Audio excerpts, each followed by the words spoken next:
So you got weathermen who can be wrong 50 to 75% of the time, right? And they still make 6 figures a year. I've never understood that. And you have college professors who they can literally have 0 people learn a single thing in an entire semester, and they get paid no matter what. How is that a system?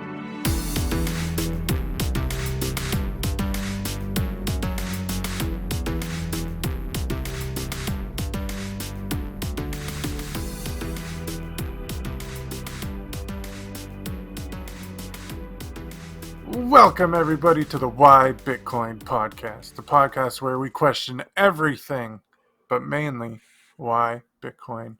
I'm your host. My name is Jeff, and I'm joined here today by my ever gracious and wonderful co-host, Doug. Doug, how you doing today, man? I am doing pretty solid today. Little slower, but pretty solid. What does gracious mean? Gracious. To have grace. Courteous, kind, and pleasant. Yeah, you are gracious for sure. Courteous, kind, and pleasant. See, that's nice of you to say that. I would say you're a pleasant guy. What's wrong with you? Normally you give me shit. What's going on? I'm feeling emotional today, man. The world is a crazy world. Guys, we were going to have a guest on, scheduling conflicts, so you're getting a special episode of just Jeff and Doug talk about the world and how Bitcoin has affected it and how Bitcoin could affect it for the positive. You know what else, Doug? Hold on, before you get into this, because I do want to cover it, but we should probably do some housekeeping, yeah? Okay, yeah, we'll do this stuff. All right, so let's start off with website. We have a website. Why Bitcoin podcast. You can find me at my new Twitter handle, and I hope you do, because I only have like 25 followers now, and it's like kind of depressing. But you can follow me at Bearded Hodl at Twitter. And Jeff is still, are you still at 7 Foot Fiend? Still at 7 Foot Fiend from my old days of streaming, which I might still do. Streaming. You can find me on Twitch as well. Yeah, you'll never find me there again. I'm very rarely there. Yeah. What else do we need to give him? You can reach us at the Why Bitcoin _ Twitter, and email is what is it? Ask why Bitcoin. Ask why Bitcoin at gmail.com. We're just two dudes talking. We don't give financial advice. Mm-hmm. Maybe some life advice. Just some life advice. So, what's one fact? Yeah, I got a fun fact. Give me a fun fact. I could use a fun fact. Right. So Friday, right? Okay. I'm actually really excited about this, dude. I just couldn't stand it anymore. I had this thing gnawing at my brain, and normally what I'll do is I'll say I got to write about this, right? Like I used to be a writer, you know, like when I was growing up. Actually, well, you ever do that thing when you're a kid where you get like a book and it asks all these questions about you, and it's kind of like a journal, but it's more of like a self-discovery journal kind of a thing. Like, who is your favorite president and why? And like, it's supposed to kind of help you as a young person to kind of figure yourself out. You ever done that? I have an idea of what you're talking about. Yeah. So I wrote down way back when I was like 8 that I wanted to be a writer, and I never really pursued it, you know, because it's a hard craft. Honestly, writing is hard. Mm-hmm. But Friday, I was so incensed and angry about certain things in the community. Let's say, I don't want to spoil it too much because I'm hoping it'll get published. But I ended up writing a fairly long piece on why Bitcoin maxis are so surly. Surly, that's another good word. That's a good word, right? It's at least an 8-cent word. I don't know if it's a 10-cent word, but it's an 8-cent word. Surly, S-U-R-L-Y? S-U-R-L-Y, surly. Surly means bad-tempered and unfriendly, okay? It's a perfect description, definitely. Is that not good? Yep. It's not bad. So anyways, okay, cool. Let me ask you this before you continue. Where are you hoping to get it published? I've already had our good friends at Heartland Bitcoin has said that he would host it for me. He wants to start doing on his website, heartlandbitcoin.com. He wants to have sort of a guest speaker kind of a thing. Yeah, So yeah. we've talked about that. An opinion piece, as it He were, right? actually reviewed it for me. What's that? Cool. Like an opinion piece. Yeah. So, and then I'm also thinking about maybe submitting it to Citadel 21, that place that hosted Surfer Jim's piece. Yeah. I've been reading a couple of articles, maybe one article a week from them since we had Surfer Jim on the episode or on Oh, the nice. podcast. Cool. So, So so do you know what Medium is? yeah, I do. But Medium has a shitcoin. Did you know that? Oh fuck everything. Everything has right. I don't think there's a way to get away from shitcoins. I think And they're gonna be honestly, there, and then you just don't use them. This I is was my first thought was I'll just put it on Medium, and then you know what actually happened, Jeff, is I went through the scenario in my head, and I just heard you in the background going, "But it has shit coins," and that's funny. I was like, I don't want to put it on Medium then, because Okay. I don't want Jeff making fun of me for shit No, coins man, ever again. my sister's a writer and she posts on Medium. She does pretty well over there, and also my brother-in-law also writes too, and he posts Oh, on really? stuff. Yeah, What they're kind of both. stuff do they do? My sister does, I don't know, she's kind of self-help hippie, love yourself stuff, but she's pretty cool stuff. And then my brother-in-law does fanfics for sort of nerd culture sort of stuff. What's his preferred fandom? Oh my god, he does it all, but he writes short stories too. It's he's really talented. So Oh, he all right, does cool. all sorts. So yeah, I also wrote just to cut you off. I wrote when I was like a really young kid. Actually, I was going through a box at my mom's house, and she found like an old story that I wrote her, and I read it. It was a pretty long story, uh, but yeah, somewhere along the way, I just got discouraged, I guess. So it's good that you're trying to do it still, and I'm excited Well, for you. Surfer Jim was kind of inspirational, and I tell you, it was just so. Like I said, it was one of those things where it sticks in your mind, and it's usually what ends up happening is I'll have something like that happen, or I'm like, I should write about this, and then about 3 days later, like the passion is just gone. This Yeah. was like 2 weeks solid, where my brain was like, you have to, this has to be explained. You need to talk about this. So See, this is good. So why? Okay, so let me ask you this then. Why do you feel you're more excited to write about it rather than talk about it on, say, a podcast? because I just ask because I wish I could write, but I feel very bad at everything I do. So I'm like, if nothing else, I can at least scream at a microphone, and that'll be Sure. my No. And talent. I think, you know what? I think there's definitely something to be said for podcasting, but the idea that my thoughts, cuz I mean, people listen to this podcast. They know that you and I sometimes don't make the most sense when we're talking about an item, Yeah, whatever it is. And so the idea that I can sit down, hash out a concept and then rehash it, go back over and like so Dan from Heartland Bitcoin, he made some really nice edits. Like he was looking at it and he's like, it'd be really good if you kind of like tweak this here, like not major, like not changing the tone of the piece or anything, but just just proofreading small stuff. tweaks where it's like, Yeah, yeah, you know what, that word would be a better word right here. You know what I make mean? it more concise and whatnot. So yeah, so you can be more accurate, and I don't know, there's something about the idea of looking back over what you've written and then having, I mean, I'm excited to put it out. I really am. So I have a couple other people. Actually, Brecky said that he would review it for me, take a look at it, and actually Nice. Surfer Jim did too. So Bitcoin people are freaking awesome, aren't yeah, they? they are. They're great, man. They are the So best I know people. that they're all kind of doing like the Miami thing. I think right now is Miami Yeah, happening right now? Yeah, it's happening like right Yeah. So now. I mean, I don't expect anything anytime soon, but it's mostly written. I just want to get some final edits on it, and then I'm going to submit it. But Nice.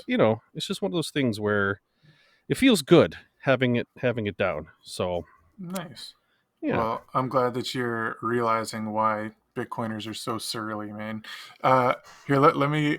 I'll tell you a fun fact. That's also a sad fact. This is something that got me down. Okay, I have a lot of emotions, and it made me like happy, but also sad at the same time. Raoul Paul blocked me. He I'm really, going to truly. insert a kids cheering right here because that's awesome. It's awesome, but also I'm sad. And here's the thing. I said something that I didn't think was that negative nor toxic or anything. And I also really do find it interesting what Raoul Paul does. studying the macro economy and all this shit. It's Hmm. cool. I knew nothing about it, so I enjoyed reading his post, even though if I didn't agree with, it's nice to read something that you don't agree with.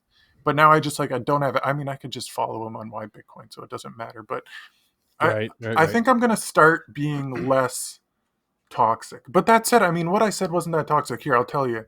He Okay. posted, I want everybody to win. I want people that have altcoins to win. I want people that have Bitcoin to win. I want people that have Ethereum to win. I just hope everybody does well. And I said, if you want everybody to win, then that means you want Bitcoin to win. If you want Vitalik to win, then you want Ethereum to win. And if you want fucking scammers to win, then you want shitcoins to win. Like, Hmm. that's not toxic. And then he I didn't. don't. I think it's accurate. It's just accurate. Like, if you want Ethereum people to win, okay, congratulations, Vitalik wins. Ethereum's doing great right now. I'm happy for everybody making money. That's fine. Do your thing. But humanity at large is not winning. Vitalik's No, winning. It's the same way that the Federal Reserve won. So that's where I start thinking about, like, maybe shitcoins are just around. Maybe just the general amount of people in the world, rather than thinking for themselves, would rather just be told what it is and how it goes. Like, does the idea of Bitcoin being controlled by you scare you off? And then is it easier to just say, oh yeah, this guy Vitalik, he controls it and he does a great job at taking care of it and we're all getting rich? Like, it's just dude. easier to do that, I guess. I'm telling you, it's absolutely terrifying. Honestly, I mean, if we're gonna be honest, okay. So, perfect example. I was moving some coin around this weekend, and I was hesitant because I realized like the little like warning comes up right when you go to transfer it to a different wallet, and Yeah. it's like if you send this to the wrong wallet, it's gone forever. Yeah, I You do know, like that they do that, but it does give everybody anxiety every but time. yeah, and I literally honestly what happened was I shut the computer down and I walked away before I would do it. I Yeah, was like, I gotta think about this. I gotta like double check everything and every single like thing. Wait, it's was this your real. first time moving stuff around? No. It's it. No. It's not like No, I mean like in a like obviously you've bought Bitcoin, but is this was right. this your first time moving it from like say one wallet to another or Well, something? like when I mine, right? When I Okay, so mine, you do that, yeah. I've done that, and I do that. And once you do it the first time, then it like it memorizes the wallet, and then I just double check it, right? But Yeah. it's already the one that I put in there, and it's already worked. You know what I Yeah. mean? So Yeah, like yeah. I'm just double checking for accuracy's sake, but I'm not really worried about it. But Mhm. like this was a brand new Ledger wallet that I was transferring into, Okay. and it was like. Well, which by the way, I immediately lost. It was horrible. It fell into a lake. It was pretty bad. Oh, So that sucks. You were on a yeah, boating trip, I assume. yeah. So yeah, it is terrifying for people. I think to have to be responsible to that level, to where you actually even have to pay attention to what's going on. Like, people who buy Ethereum and buy altcoins and all this other stuff, like that's got to be horrifying. Like the more I think about it, like having to worry about that crap, like what is this, the safe moon thing? Like people are going crazy about that. It's like I don't have the patience or the time to keep up with 8,000 different coins, man. That's not I just don't. So Well, like you're just that talking about trading in general. Yeah, well, trading. yeah, but I mean, that's part of the whole when it comes to being in charge of your own money, right? Like Mm. it's that whole I don't know, it's part of the whole ecosystem of See, who's so actually in charge. this is the thing that I some of the realizations I've had with Bitcoin. Okay. One is people have two reasons to start looking at Bitcoin. One is I want to get rich, and Mhm. two is I don't know, everything's fucked, so I don't know what to do. I was the latter group. I've Right. never been interested, and maybe you can call bullshit. I feel like I've never been interested in getting rich per se, but I've always had this feeling of like the way the world works is just kind of, it seems broken, and I never liked that. And I was getting to a point in my life where my credit card was basically maxed out. I was very stressed out. I'm like, I don't know. And I listened to podcasts and I heard about Bitcoin, and I was just like, let me just see what this is. So I look into it and then I'm like, oh, this is just a new way to do money that isn't dollars. And I liked that idea. So I decided to learn more about it. And what I realized was when I started telling people about it, most of them just think you're coming across as, oh, you're just trying to do some get rich quick scheme. You're a Right. moron. I'm like, Right. no, you're not going to get rich quick at all. You have to go get a job if you want money. Other than that, like Right. even rich in the general, like, I got a lot on my mind. Being rich is, in my opinion, just a state of mind, anyways, because there's always going to be somebody richer than you in terms of how much money they have or what they have, and there's always going to be somebody poorer than you. So I heard a thing somebody said where it was, if you are trying to get rich, you're never going to get rich, and if you already are rich, you're already rich. So I like to live in a world where I'm already rich. We already have awesome listeners that listen to us. I already have hundreds of followers.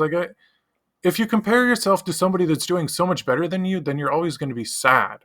And I try very hard not to do that. That's why I come across saying, like, if I just want to do this podcast for people that want to listen to it. I don't care if you don't like it, then go find another No, and podcast. I tend to agree generally with that notion. I think I think daily the competition is with yourself, you know? And I Yeah. always would like to do better than today than I did yesterday. And so I don't know. I just think that that's Yeah, that's a good. and if people measure that in a dollar format, you know, I mean, that's not the only thing, right? Like I want to be the Exactly. full package. Like, you know who some of my favorite people in history? Like, did you ever study the Renaissance? I You haven't. know, I study. I don't know. Give me an example of what it is you're talking well, about. So I I'll tell you feel what. I'm gonna give you a 25-cent word right now, dude. okay. Look up the word polymath. Okay, Polymath. That means multiple maths. uh, close. Polymath. Polymath is actually a noun. It's a person. A person with wide-ranging knowledge or learning. Yeah, Right. dude. That's kind of. Right. So the idea of being a polymath is somebody who puts their hand to a lot of different disciplines and tries to master them, or at least become proficient at them, I guess, right? So like Mhm. Leonardo da Vinci was a polymath. Dude could do inventions, he could paint, he wrote music. I mean, he was all over the place, right? My kids are Mhm. actually studying him right now in homeschooling. And Nice. I mean, some of the stuff he comes up with, like he invented a tank before anyone even thought of a tank. You know Yeah, what I I've mean? seen He, that. I've seen that. Yeah. so it's like he just was one of those guys where he was just, and I don't know if this was innate, like he just woke up every morning and there was a new idea in his head, or if he Mhm. had to sit down and be like, okay, today I'll tell you what I'm gonna do. I'm gonna, like, what was his He had more. motivation, Yeah. Yeah. Motivation is, I guess, the thing. So I guess for me it's like I want to be wealthy, not for the sake of being wealthy, but what I could do with that. Yeah. That's my Okay. So. favorite thing to do. Is I love to daydream about the things that I would do, not for me.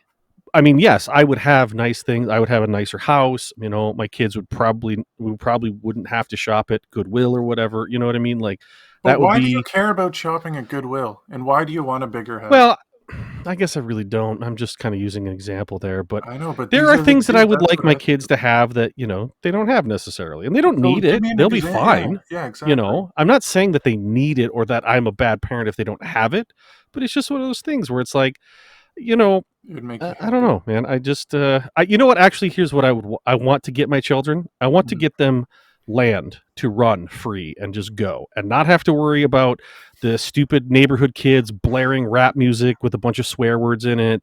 They could, like, some of my best moments was on my grandfather's nursery with my Yeah. brother and my cousins, just running around, throwing dirt clods at each other, playing war games in the because it's a nursery, so they had like big holes where the trees used to be, right? Yeah.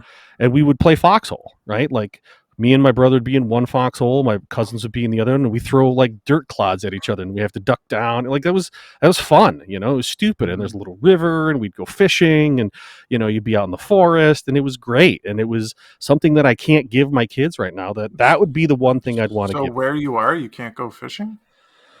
No, I can. I can't. Well, Not easily, honestly. I'm at least 30 minutes in every direction from Okay, any so kind of water. that's another word I have problems with. Is like What's that? whenever you suggest somebody do something, Yeah, they'll say, "Well, you make that sound a lot, or it's a lot easier to say than it is to." Is that what it is? It's easier said than done. It's like fuck off. I never said it was easy. you right, you don't want easy to drive not to put you on blast, but to drive 30 minutes to give your kids an afternoon fishing. That's too right. difficult to do. You know It's what I not mean? too Like difficult to do, but that's not the fishing. You're focusing on fishing like that's the I'm just priority. saying, no, I'm just saying one example. All right, but what I'm saying is that it was a whole It was a lifestyle. When lifestyle. you went to grandma and grandpa's, you did a whole plethora of things because you had the land and the space to do it. That's what I'm saying. So you think it's So only because of the land that you experienced that good life growing up? No other factors involved? that never happened anywhere else in my life. But I grew up in the suburbs. You know, I could see into my neighbor's window. Our property lot was, you know, quarter of an acre.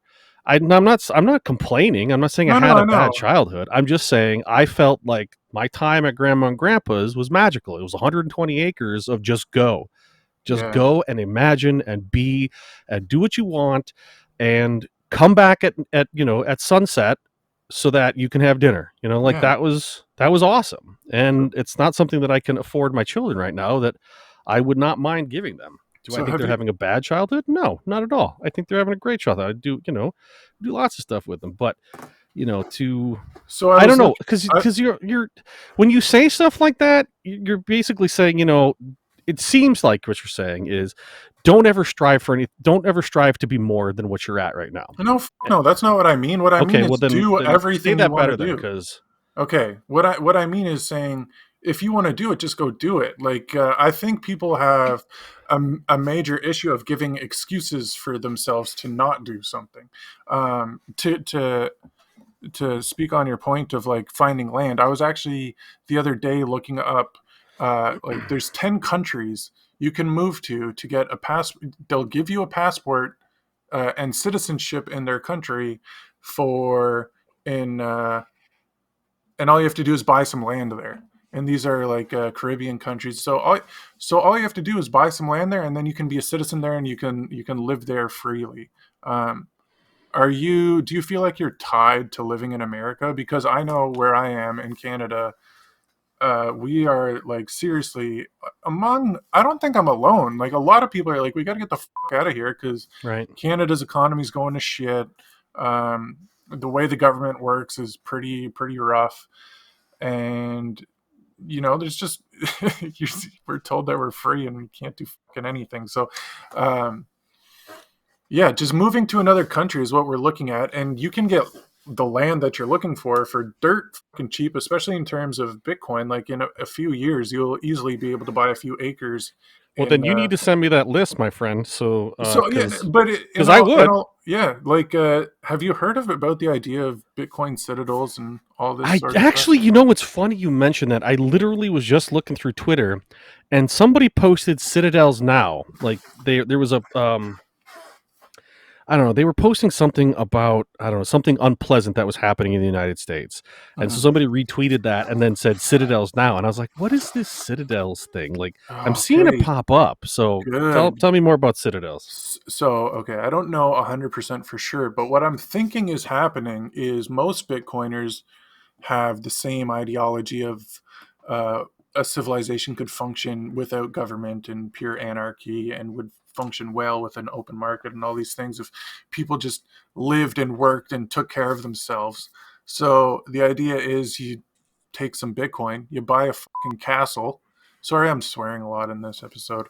Um, you buy a castle, everybody moves into the castle or like an old, like they're all over the world, and then Right. you just start a new society there with Bitcoiners. You trade amongst yourselves, you grow your own, you just start a new country basically. And I think that's going to happen for real because the way that civilization is set up now with these countries being ruled, like I don't know, you guys have what, 300 million, we have 30 million, controlled by one person. It doesn't work. What does work are small groups, and we've talked about this before. So if you Hmm. just find some land, I would move me and my family to live on a farmland area with, a small group. Maybe there's 10 families there, and we Mm-hmm. just live, work, play, laugh, and enjoy life. Because life in this like capitalistic democracy, I had air quotes there, Mm. democracy we live in has been so driven by getting rich, getting the nice car, getting the good house, and then filter that through with people that just waste their whole lives being sad, staring at screens and watching movies and paying too much attention to video games and movies and all this shit that doesn't matter. And then you go to say like, hey, maybe we should go play on the farm or go learn how to make a garden. And these kids, like, I'm a prime example. I'm like, I don't want to, it seems hard. And like where you said earlier, where you said today, like it seems that it's too, or would you say it's not easy? It's like, yeah, life's not supposed to be easy. You're supposed to be learning and getting better every day. That's what we were saying. So I don't know, that's another thing that's been on my mind about Bitcoin. It's just like it could literally make better societies, and I hope that it does. I don't know if we're going to make it in time. That's my concern. Well, I'm with you, and I can't wait for you to read my piece because I kind of addressed that. But um, as far as the commune lifestyle kind of a thing, I like the idea of a citadel. The commune always never really appealed to me because it was always this idea of, man, we're gonna get together and we're gonna, plant, and it's like, no, no, no, But it's I don't not want to, I not don't want like to work in the garden so that my neighbor can, steal my crops and shit. You know what I no, but mean? that's what Like, I mean is that everybody would ideally what would happen is everybody would get to do what they want to do. Like if you make leatherwork now right, and you move into a society where hey, we need pants, we need what's a knife holder called? A sheath? a sheath, yeah. You just make sheaths and that's what you do and you're the sheath guy and you also you know what I mean though? And then No, okay, it's you yeah, have I'm to with you you. have to feed your family meat and vegetables for dinner, so you go to the guy that likes hunting and then you go to the family that does the gardening because that's what they love to do and you say, "Oh, Right, hey, I worked on some of this shit. Do you want to trade this for that?" "Oh, actually we don't need another one of those." "Okay, well, I'll give you some of my Bitcoin then."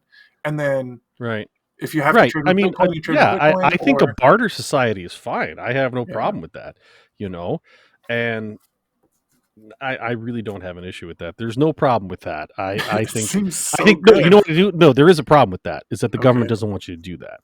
But that's what I mean. That's Yeah, fuck the government, man. I know. So I'm with you. I'm not. I'm saying what we need to do is figure out how to make that happen in a way because that's been tried before, right? Like you've read about Ruby Ridge, I'm sure, and um, I'm ooh, still not clear on the whole Branch Davidian thing down in Texas and Waco. Obviously, I grew up thinking one thing, and now as I've gotten older, I go, maybe I don't want to trust the government's narrative on what happened there. So, so I'm not sure. I don't, um, but but yeah, dude, the government has a vested interest in kind of keeping you. Uh, what's the word? What do I want to say without being offensive? They kind of want to keep you fat, dumb, and happy, you yeah, know. And majorly. it's a lot easier to well, there's two factors, right, that keep a society controllable, right? Either stupidity or fear. If you can Mhm. keep a society in fear, then they're much easier to control.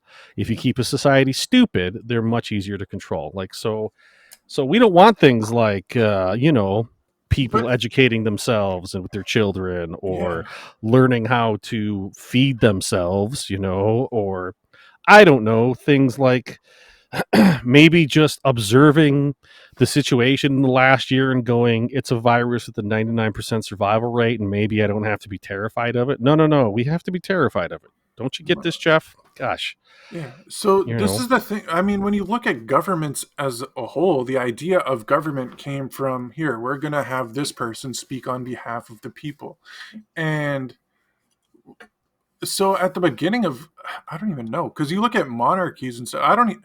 How did a monarchy start? Have you ever looked into that? I don't know how that happens.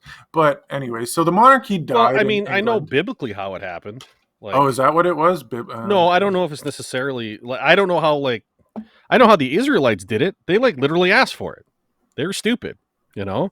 And they And just said it's our family is better than yours, so we no, will no, rule no, over no. I you. mean, and you as a non-Christian, you probably will find this ridiculous, but there's a story in the Old Testament. It goes something like this. I'm paraphrasing horribly, but basically the Jews were, they're in the desert and they're doing their thing and they're like, "Hey, we want a judge. We want somebody to judge between us, to sort of settle disputes and that sort of stuff, right?" And Mhm. God's like, "All right, fine. Let's have some judges." And then like, "Hey, you know what? No, we want kings. We really would like kings." And there's a section, and I don't I don't remember where it is, but there's literally a section where God is talking to the Israelites. And he's like, "You don't want this. You don't want kings. Please, I'm telling you, you don't want this." And so if you want to, I mean, I take it pretty much more literally than you would, obviously.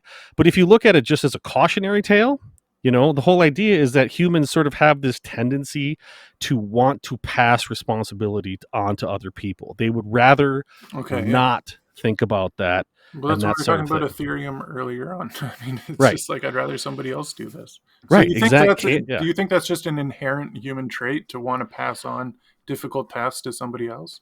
Or do you I think think, that's yeah. just a majority of people and then there's got to be people out there that want to do the task. That's how you get people like Elon or these people that are in power of governments because they Right. That's are how the you ones get that want polymaths is power. people who just take up the mantle themselves and they just go, Yeah. you know. I think a So how do we majority of make people. more polymaths? That's what we need to do. Well, it's interesting. I once read an article that was talking. This is many many years ago. He was talking about there might actually be like a United States gene, right? Because somebody was kind of like just sort of, I don't know what do you call that, game theorying, you know. And the Mhm. idea that they came up with was, is there something genetically in the people who uprooted their lives, right, and traveled across an ocean on a boat and settled here that made them different than everybody else?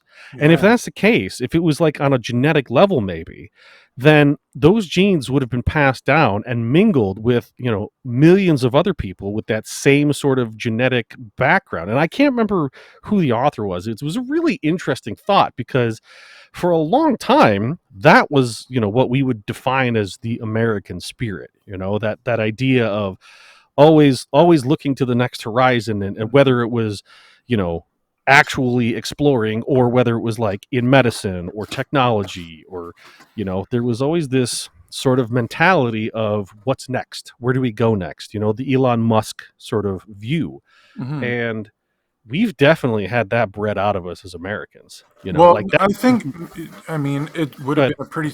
I also think that I tweeted out a while ago. I asked people if you're a Bitcoiner. Oh, what did I say? Oh, this is what I said.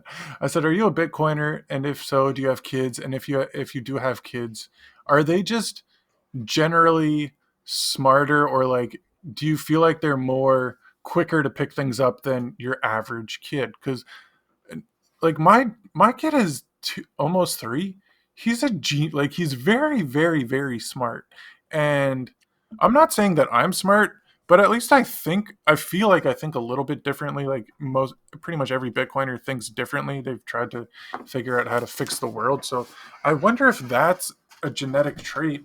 And like what IQ, I've never really looked into what IQ is, but I assume that there's people that have high IQ and low IQ. Maybe it's a genetic trait. Maybe it's just a shift in evolution that like these people with higher IQ will figure out a better way to live, and then there's other people that are not thinking for themselves, and that either that gene will die off or it'll take over and destroy civilization as a whole because Well, it'll I get think too there's powerful. I think there's two paths on that, right? Like, you can have really smart people that are also really dumb. You know what I mean? Like, I don't know if you've ever listened to Keith Olbermann, okay? But the dude is full fledged. Like, he's a smart guy. You know he's a smart guy, but he's What do you also incredibly stupid. I think it depends on what you're smart and what you're stupid in, I guess. Well, but 'Cause I so think they we're have all this thing. smart What's and it called? stupid. Like, is it called like country wisdom or something like that? You know, Street there are smarts. there are guys who couldn't couldn't do a trigonometry problem to save their lives, but they can look at a car and then go, "That's what's wrong with it right there." Like Yeah. I've heard, you've heard this all the like there are guys literally who I can't remember where I heard this from, but there was it was an ad for a local.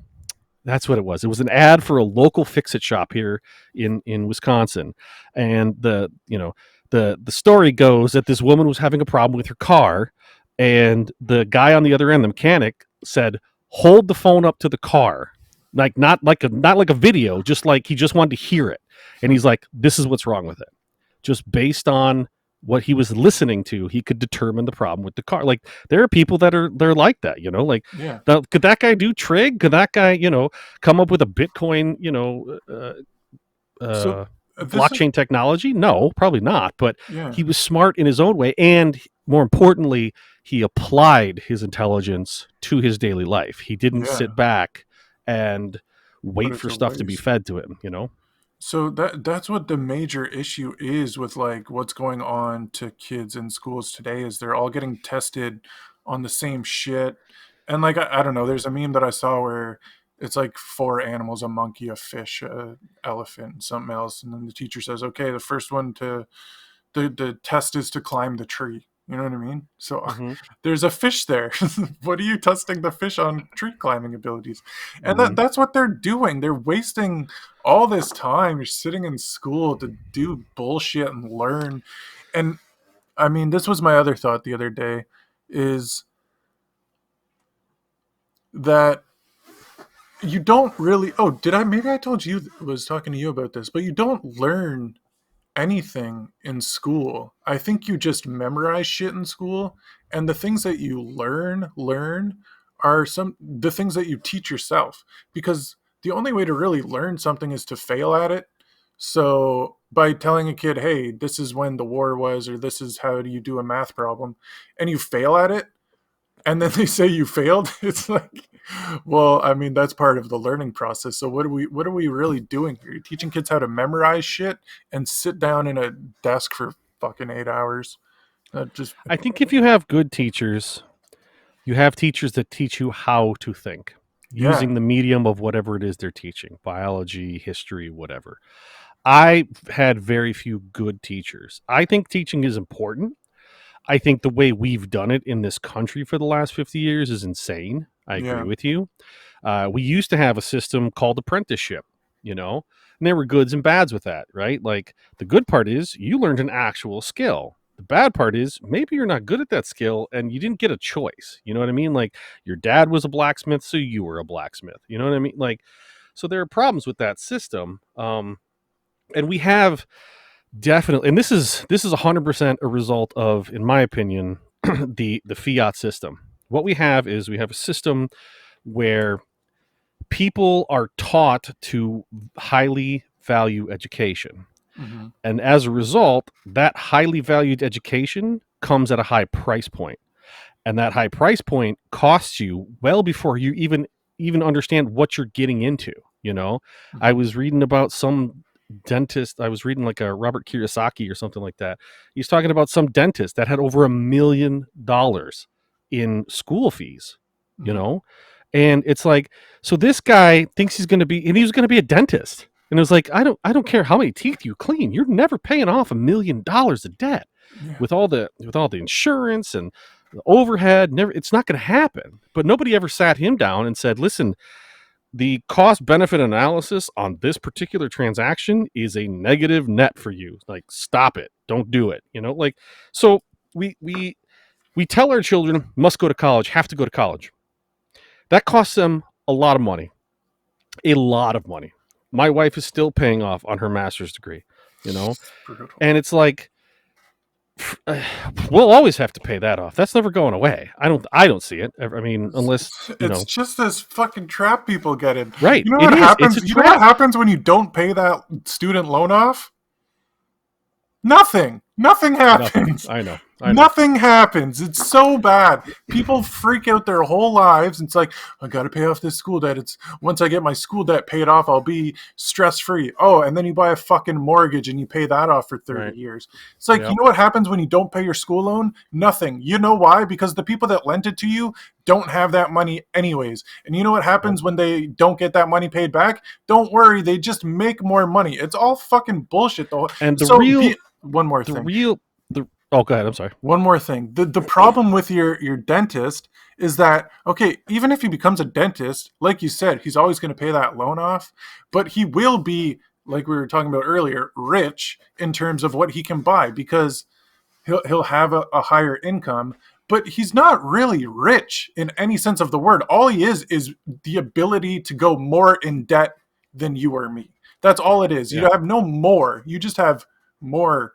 less, I guess. I And think the thing that that bugs really me. is the linchpin on education in America, and I don't know what it's like in Canada. I'm It's assuming it's just, yeah, the it's all the same, but same, yeah. the real linchpin, the real problem is you have professors making six figures a year and they have zero accountability. Yeah. Okay? If I'm a doctor and I screw up a surgery, I'm held accountable. Now, probably not as much as I should be, maybe because I have insurance and lawyers and everything else, but I'm still held accountable. If I do leather work, okay, and I make something that falls apart in a week, guess what? I got to make that piece again. That client's going to come back and they're going to raise holy hell until I get it done, right? You go to college, you get a degree that doesn't have any value, or you don't learn anything of any value. You still paid your 100 grand and they got their money and you're out the door. And now it's on to you to figure it out. There Hmm. is zero accountability in terms of a professor. They Yeah. have none. They have no response. It's one of the only, well, okay. So you got weathermen who can be wrong 50 to 75% of the time, right? And they still make six figures a year. I've never understood that. That's And what I you have, was. you have college professors who have, they can literally have zero people learn a single thing in an entire semester and they get Yeah. paid no matter what. How is that a Yeah, and system? also they get to blame it on the kids. That's not just college, that's all schools. Like a Right, teacher's but job should I be to mean, teach, right? And right. if your I'm just students talking are, about a college though, where like, they're okay, getting look, paid.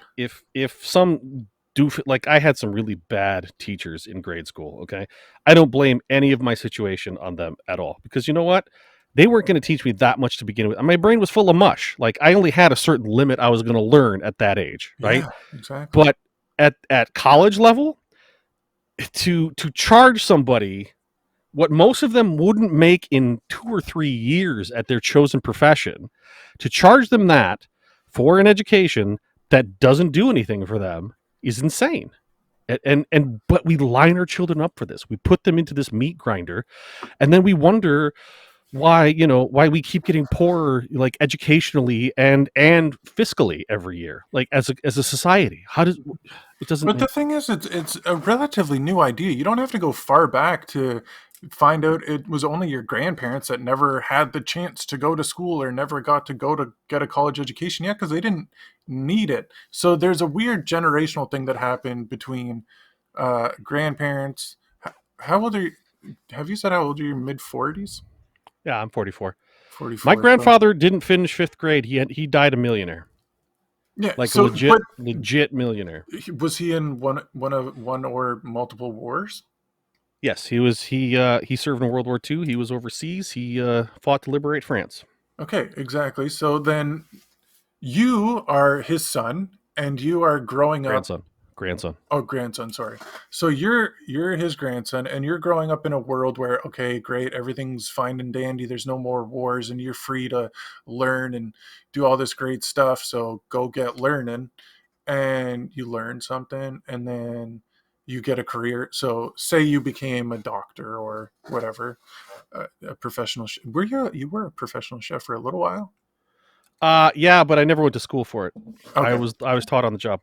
Oh, well, okay. So just as an example, let's say random person B is a school taught uh, professional chef and they got a job and they did that for the next 40 years. Nothing else has happened in the world that they've had to stop doing what they were doing to go fight in a war or shut everything down to move countries because their country was under attack or anything like Right. this. And so one more generation after that, you've just gone through that. You did your schooling, you got a good job, and it worked out for you. You were able to buy a house. Okay, so now you go a generation further, and it's my turn to grow up, go to school, get a job. But all of a sudden, everything is way more expensive now. So that's what's happening now, is that all these the previous generation is saying, yeah, just get a school education and get a job and you'll be fine, because it was for them. That's what they know is true. Right. But Right. now in the current situation we're living in, it doesn't, like you said, that dentist is going to spend $1 million on school loans and he'll never be able to buy a house. There's houses going for right now that are in Toronto, close to where I live. It got posted for $800,000. It's going for 1.2, I don't know, like 1.5 times the asking price. It was a matter of like $500,000. That's And so insane. these houses are getting bought up so fast that anybody that's a kid that's, late 20s, starting a family, that dream of owning a house doesn't exist anymore in the world we're living in now. It just simply doesn't, because of Well, it doesn't how right now, but that'll change, and that's going to change pretty soon. do you think because we'll be on a Bitcoin standard? Is that why you say that? Well, I think what's going to happen is, well, right now it's all. I forgot who coined the phrase, but it's the bubble of everything is what we're in right now. Yeah, the everything bubble. Yeah. Yeah. So everything is costing more, and you're right. Houses are insane. In fact, I have a friend here locally, and she and her husband are looking for a house, and she showed me a house. It's like, I have a very small house. I have 900 square feet. Okay, which, because honestly, it was never intended to be a house. It The was a house I live in, This I house know was never it sounds intended. goofy, right? It sounds goofy, but what happened was, this was farmland that I lived in, and so my neighbor's house was the farmhouse. Okay, where the farmer lived. My house was a granary where he would essentially store the grain and the corn and that sort of stuff. And over the years, somebody got the bright idea to convert this little shed, essentially, like, not a little shed, it's a 900 square foot shed, um, into an actual home. And then Oh. the city must have come in at some point and divvied up the land. And so he's got his property, and now my house is on my property and whatnot. But, you know, So is there still farmland around you or no? yeah, our town is suburban, but you drive literally 3 minutes in any direction, it's farmland. So, but you were just saying you want your kids to grow up And on you can't farmland. go on somebody's land. They don't like that. Okay. Okay, but why couldn't you make friends with the farmers that you live And next I to? mean, because I'm kind of antisocial, because honestly, at the end of the day, I don't want people to bother me, and I don't want to bother people. I want to be left the hell alone, But you you want to be know? left the hell alone, but you also want your kids to have somewhere to grow up and run around on a Right. farm, and it's like right there. You know what, though? Bitcoin fixes this. It's okay. Don't No, worry about it. dude, it's you fix this. No, Bitcoin's going to fix it. It's going to be fine. But Don't that's worry what I'm about it. saying, is the answer is right in front of you. Like that's crazy to I me. don't understand how that's right in front of me. You I just can't said just go and what? So my whole why can't you just go talk to the farmer and be like, "Hey, can my kids play on your farmland?" because they don't because most of them are they're not owned by mom and pops anymore. They're owned by Okay. conglomerates. They're owned by Okay. Monsanto. Okay, Okay, no, it's that's called different. trespassing, and my children would not be welcome at But all. So it's frustrating, isn't it? Like all this land and someone yeah, else is it going to is. tell you can't run But you on know it. what? There's still land out there, and I know I'm going to get it. I'm not. And you know what? If I don't ever get it, okay, that's fine, because I live my life in two states. I live my life in, this is where we're at right now. Enjoy it, but Yes. also this is where we're going to be. So strive for it. Yeah, And dude, I agree I with don't that. see any problem with that. I don't feel sad every day. I don't wake up and feel depressed every day because I don't have my farmland. Okay. Right? I wake up every day and I go, I don't have my farmland yet, but I will. Hmm. And so then the next question becomes, well, how are you going to do that? Well, Yes. today, here's my checklist. This is what I'm doing. you know and I Hmm. think that's what people have to do. You have to figure out, whatever, dear listener, whatever your farmland is, you have to look at it as, I don't have it yet. You can't just look at it, and I don't care, honestly. I don't give a shit what the government does, okay? Because government's gonna government, like, they're always gonna be like that. Yeah. Fuck them. Figure Yeah. out how to get around them. Yeah. Okay. If you have entire corporations that can pay essentially zero tax, you can figure out how to get what you want. Okay. You If can you literally have want, anything. Yeah. whatever it is, whatever is going to, whatever your goals are, you can figure out how to get them. There are ways to do it. There always have been. Whether, like Jeff said, maybe your goals aren't going to be met here, right? In the United States or wherever you're at right now, maybe that's not the place that's going to work out for you. Maybe you have to start broadening your horizons. You have to start looking for the other opportunities. Mm-hmm. I don't know. I can't speak for every single person, but a Caribbean farm where I farm sugarcane instead of, apples and wheat, I might be able to live with that. That might be okay. Not a huge fan of the ocean. Kind of scares the hell out of me, but all What? You right. don't like the ocean? I like being near the ocean. I love big bodies of water. I do not like being in big bodies of water. It Oh freaks my me out, god, man. dude. That's I true. can't. I can't. I mean, I can do it, but like I've lived next to Lake Michigan my entire life. I love being near Lake Michigan. Okay. I love the weather. I love the thunderstorms. Like some of the best thunderstorms in the world, man. If you ever Yeah. been close to a Great Lake or an Oh, I ocean have. and Yeah, you've yeah, yeah. been on the beach during a massive lightning storm, it's amazing, dude. It's Okay, the so best. here's a fun game you can play. Do you know Twisted Sister's "I Want to Rock"? I was I was at a cottage with a friend. We were like must have been 12, and yeah, it was on one of the Great Lakes. I don't know whichever one's close to where I am at. Probably Ontario for you. Yeah, and it was a crazy thunderstorm, and we were both kind of stressed out. But then it was actually not that version; it was the SpongeBob version. And SpongeBob says, "I want to Jesus. rock." So we just stood there screaming, "I want to rock!" And then like this Mm-hmm. huge thunder Mm-hmm. cloud would hit, and you'd see this giant flash, and we just keep screaming it and trying to time it. And whenever you timed it perfectly, it's, "I want to rock." And it was so awesome, dude. So That I highly see? recommend doing that Oh yeah, if you're dude. scared of a A big thunderstorm. body of water and a thunderstorm are just especially. Have you ever seen lightning hit the water? Yeah, it like Oh, it's wild, right? Like it's it's just beautiful. crazy. It's I so love it. I beautiful. love it. The So world is awesome. it really is. It really is. And so that's what I'm saying, man. Like we've been very black pill for this entire episode, but at the end of it, man, there's a lot of awesome stuff in the world. Yeah, Don't be black pilled. Black pilled is not Bitcoin. Okay? It's not. Bitcoin is hope. Bitcoin is future. Bitcoin is I don't have to stay where I am. I'm making decisions that will put me in a better place tomorrow. yeah. That's what Bitcoin is. So That's the beautiful thing about apply that Bitcoin. logic to the rest of your life, And right? start right now. Yes, absolutely. I wanted to be a writer when I was 8.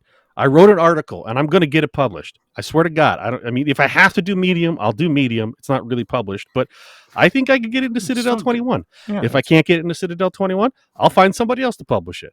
make your I own already got an goddamn offer from publishing. Heartland. Yeah. What's that? Make your own goddamn publishing. Yeah, you do what you That's what got I to mean. do, man. Like, it's But funny that you want to be published, and you're like, well, Medium's not really published, and yet most of the articles we read are coming from Medium and they're legitimate sources.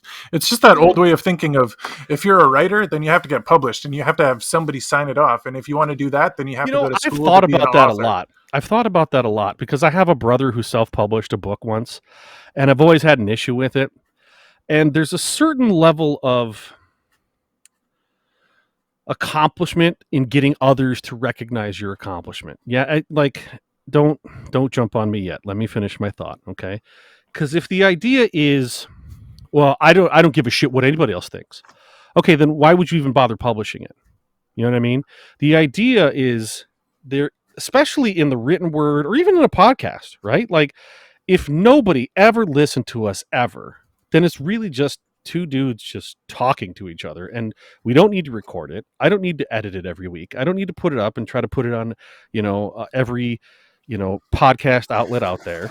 We could just have a conversation. But the fact of the matter is you and I both want to reach people, right? You know what it is? It's not that so there's a difference between reaching people or just leaving your mark. I think that's what it's more about. It's like I have so many thoughts that I just want to share, and at least when I Right. die they'll still be there. That rhymed. Right. But I mean, honestly, dude, what we're doing right now and I don't want to get too esoteric. I just want to say what we're doing right now is literally no different than the cave paintings. Yeah. You know what I mean? It was a dude who was like, I really want to tell a story about how this cow got killed by my tribe, and I'm going to make these crude drawings on this cave, and it's going to be cool.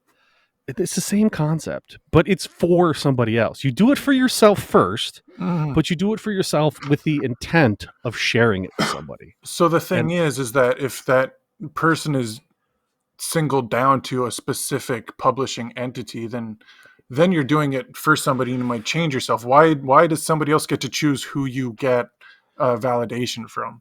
You know what I mean? well, because there is this concept of because okay, Medium, I would literally just I have a Word doc, and I would cut and paste, I put it on Medium, and it's posted. you Mm-hmm. know if I have an editor at an e-magazine or a regular magazine, which, okay, who reads those anymore, but it's this idea of somebody read this and thought it was good, not just for them but for their audience, which means my work goes out to more people who are likely to read it, which means my thoughts get disseminated out into and at the end of the day, that's really it's I call it leaving a legacy. But I you call can it you can do that yourself now with like I think see the problem is when the like button came out and the follow button came out and the friend button right. came out, it was all really good ideas because you had the ability to show people and get recognition on things, and then it became the cancer that it is today. But by going on Medium or going on a podcasting thing and not needing a third party to look at your writing and say, "Oh yeah, this is good enough for my book." You just make yourself the person that people want to follow. If your writing is good, then I guess the free market it would be called, right? The free market will tell you that it's good. And that's more real feedback than some publisher is going to tell you. I mean, would you not consider the publisher part of the free market? Yeah, but if he doesn't like him, fuck him. Somebody Oh, else will. absolutely. Look, I'm not saying, oh, if Citadel 21 doesn't take my piece and I'm going to put it into a desk drawer or set it on fire. No, I'll find somebody who does like it. I'll find an audience. I will find an audience for that piece, right? Yeah. And like I said, if I have to use Medium because it's the only outlet I can find, well, all right, I'll do that, but I don't I'm think you should definitely be going so to reach scared. less people, I don't think that's true. You reach as many people as you want to reach. I don't that you say that, but I mean, You can advertise, you can get it out there, you can do this all yourself. You're just hoping to piggyback off another publishing thing. But well, you do have the ability to get it out there to other people. You just have to take the time. Yeah, I mean, obviously it's better to be in a magazine, but I think you should also I'm just realize dealing that with the reality, dude. I just want people to read the piece and I want feedback on it. I don't want to be rich and famous. I want to be thought provoking, and I want to start discussions because I think the discussions it's like this podcast. yeah, You exactly. know, if you guys listen to this podcast and you don't ever think about the podcast again, then I don't know. I feel like we're kind of doing something But wrong. would you want to sell this podcast to some big like channel that's going to play it just so that we get more views, or would you rather keep it independent and find your followers the way like an organic way? I would rather just find organic people that like what we're talking about and enjoy it rather than, oh, so and Well, so okay, YouTube channel said we'll play our stuff, so let's just throw it on there. let's just throw it out there. Let's say McCormick decides he's going to start a conglomerate of podcasts, right? He's going to become the next Spotify or whatever. And he hears us and he says, guys, I love what you're doing. I would like you to become part of this. I want to take your podcast and I want to get it out there. You wouldn't want to do that? Would you say, no, that's okay. We don't want more people listening to us? No, it's not that. No. Well, okay. But I don't think we need somebody else to do that. Like, Obviously we don't. We're already doing it. exactly. Right. But I'm But you're saying just if taking, that if you're that saying, becomes rewarded, yeah. if we do a good enough job, and man, we are getting way into the weeds on this one, but I'm just saying if we were to do a good enough job where the podcast was becoming recognized and someone came to us and said, hey, I have a syndicate or I have a group, or I don't know how podcasting really works. Like I understand radio, I don't understand podcasting really, but We're like somebody, new. somebody comes to us and they're like, or okay, let's pull a Rogan, right? Like Spotify comes to us and says, we would like to we want you on us exclusive or something like that. Like Yeah. I know, I mean, I'd consider it. I wouldn't just say no out of hand, No, I'm not right? saying no. I'm just saying that I guess I have more of an issue with the people that say, "Oh, if I don't get on this, then I'm worthless." So that's See, not what you're saying. But there are no, people that I'm think that saying way. that if my hard work is rewarded, I want to be rewarded Yeah, because I yeah, put I hard agree. work into it. Exactly. But if you're Right. if you're not rewarded, that shouldn't be an excuse to quit. I guess No, that's what no, that's what's I bothering agree. me is these people that I, say, "Oh, if I don't get published by this or if I don't join this, then I suck and I have to do something else." well, Like, see, no, and you this is part of I think the generational gap between us, which isn't massive, but from a cultural standpoint, I think the difference where I stand versus where you stand is actually pretty big. yeah, In the sense that I've watched Twitch grow, right? And you've like been part of Twitch grow. Like that was part of your kind of upbringing, I guess, maybe for lack of a better term. And it's like Twitch, YouTube, like what was I saw this week or 2 weeks ago or something where a bunch of kids, like they polled 1,000 kids, like, what do you want to be when you grow up, yeah, yeah, right? yeah, yeah. And now the number one answer is YouTube influencer. Yeah. That's not a thing. Like, I know that people make a lot of money at it, but that's not a thing. That is not a And that's the satisfying yeah, course of action. so that's the problem with what's going like this is one of the things that just makes me sad is the idea that all of what your grandfather fought for and then what you prepared yourself for and then we made our countries great and good just so that our kids could have a life where they just enjoy art and enjoy life and don't have to do any stressful things. But now too many people are doing no stressful things that it's making them lazy and do nothing. So then you realize, oh, there's nothing to be gained from just living a life of leisure. So it's better to do something with your life. But all that fighting was to lead to a life of leisure. And so, what is the point of it all? It's just it's just better to You just know, what's do shit funny? in your life that's hard. It's funny because I'm kind of laughing because when I was growing up, it is an age thing first and foremost. Okay, children by default they're lazy. And I don't mean that in a negative per se way. I just mean children don't want to work. They just don't. You know what's And interesting? Okay, can I stop you right there? Because I already sure, think you're wrong. okay, go ahead. Tell me how I'm wrong. I think my kid wakes up at the crack of dawn every day ready to be like, all Yeah, right, let's go do something. Let's go make breakfast. Let's go outside and play. And like, right. play Okay, is work if now you make it. now tell him that he has to. I don't even know what an appropriate So, task would be for but him. this is the thing. There's a difference between saying you have to or help me with this, right? So the farmer that's out on the farm, his Yeah. son goes to help him because his son wants to help his dad.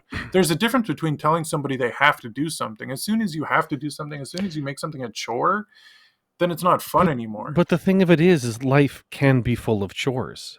Yeah, but And that's okay. yeah, What that's we what need to it be should teaching be. our children is that there is a reward for the hard work. Yeah, And you know what? Sometimes the hard work sucks dick. And that has to be something we have to admit to. But there is a reward that comes from calloused hands. yeah, There is a reward that comes from sweat on your brow and a hurting back. and what? Okay, and that can be exercise, that could be working in your garden, that could be fixing your car. It doesn't matter. What we don't teach our children anymore. Okay, and this is something I really do try to, and they hate it. I mean, my son doesn't love it. He doesn't hate it, but he also it's time spent with him, and so it'll be good for him. It's fine. But I help him help me change the oil on the car or rotate the tires, Yeah, right? This is something we do. It's something I actively do. Come on, boy, we got work to do. You yeah, know, there should be nothing wrong with saying that. And what we have in our society is, first of all, we have adults that don't know how to say, come on, self, there's work to be done, yeah. and go and doing, right? Hmm. And then we raise children that never hear that phrase.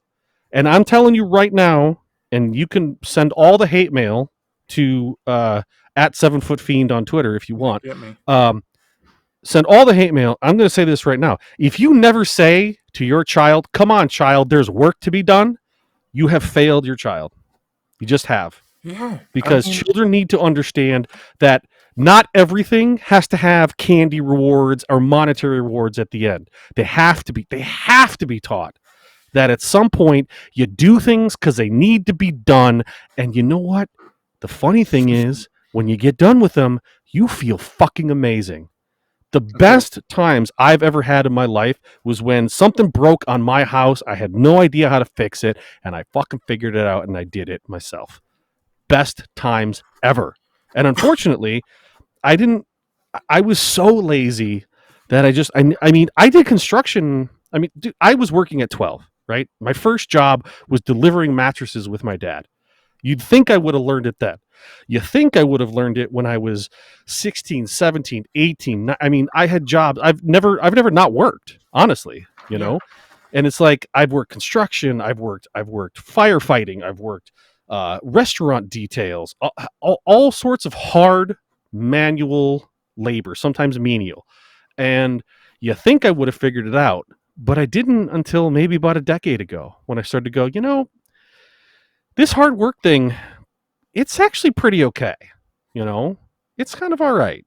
It kind of sucks. Like when the fucking kids, when they drop something down the sink and it clogs the sink and I got to take the sink apart to fix it, that blows, right? That's not how I want to spend my Saturday.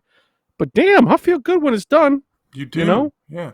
So And people don't have that anymore, dude. this is what I think has happened is everybody's racing and rushing to do nothing, and then they do nothing, and then as soon as they're doing some, and while they're doing nothing, you're trying to think, what can we do, what can we do? Well, what there is to do is work on something or make something, and then as soon as you're working on that thing or making that thing, so many people just rush and rush and rush so that they can get back to sitting on the couch and doing nothing. So not only of your point of there's something good that comes out of hard work, it's also that very bad things come out of doing nothing. That's where you start feeling depressed, you feel down because you're fucking wasting your life doing nothing, and all you have to do is something and you're gonna feel better. But people are scared to do literally anything. Like everybody's staying at home for a year, scared to go outside, scared to do anything. Just don't worry, sit on the couch, it's gonna be fine. And What then does that tell you, Jeff? What does people that are, tell you? that civilization is coming to a close. It's very scary. This is the Jesus, end. no. It's the Stop it. end of times. It was Oh the my end is god. nigh. Could you not blackpill so hard? Good god. I don't No, even know what dude, it black pill tells means. you it tells you that That, people were satisfied sitting around for a year because people are afraid. People are afraid to fail is what it comes down to. yeah, The other thing that we don't teach our children, you want to go back to what we should be teaching our children? We need to teach them that failure is is good. not the end of the game. It's not the end, it's the beginning. When Yeah. you fail, you've just who said this? I think Henry Ford said. Was it Henry Ford? Okay, No. let me No, speak no, no, on it wait, no, before. I want to say this real fast. Okay, I think okay. it was Edison, who I don't like Thomas Edison, just for the record. But I think what he said was, I didn't fail. I just learned 1,000 ways not to do something. Yes. Right? That is another thing we don't teach our kids. You have to let them fail. Let them fall down. Let them Yeah. not succeed at something for Yes. Christ's sake. You know?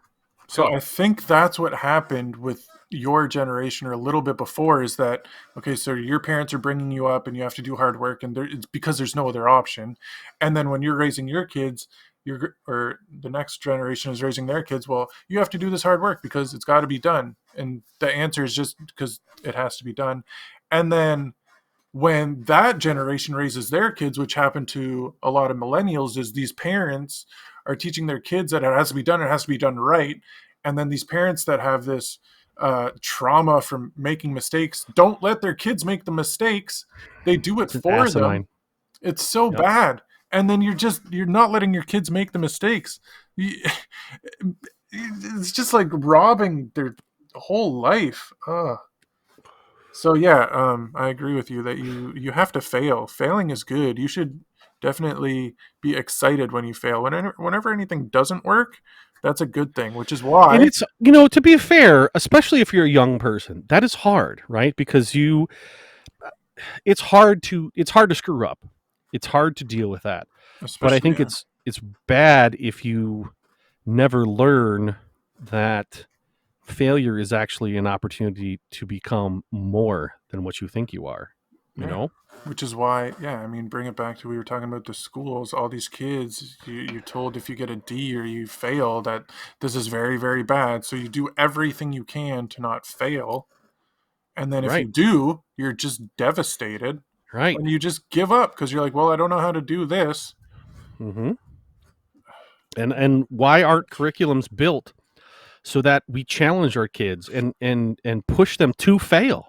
Honestly, we should be pushing our kids to fail daily in school. Hmm. Here's a thing we're not sure that you can do. Can you do it? Oh, you can't do it? Okay, let's talk about why you couldn't do it. Let's start pulling back the layers of the onion on this failure, okay? And let's see where you went wrong. Now you know how to fix it.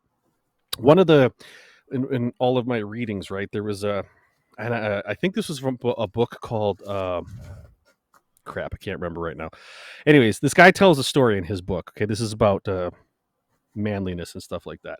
And one of the things he says is the problem with young men is that there's a lack of older men teaching them how to be men, kind of a thing. So that's why we end up with stuff like fatherless homes and that sort of stuff. So I don't want to go into all that, but so he tells this story.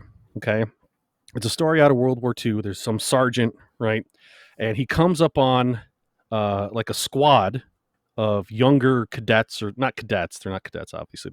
I don't know the terminology, right? I was never in the military. Anyways, point is, it's a group of younger guys who haven't ever really seen action. Okay, and this is from what I'm understanding, this is a true story. The sergeant comes up on this group, and they're kind of pinned down behind this hedgerow, right? And there's a bunch of Germans in the house, right across the way, right? And the sergeant goes, what the hell are you guys doing? We need this house taken. Go, And they're like, oh, we've never done this. We don't know what to do, right? So the story goes that the sergeant basically he hands his corporal like his Tommy gun or whatever, his machine gun. He says, "Hold on to this, stand right behind me."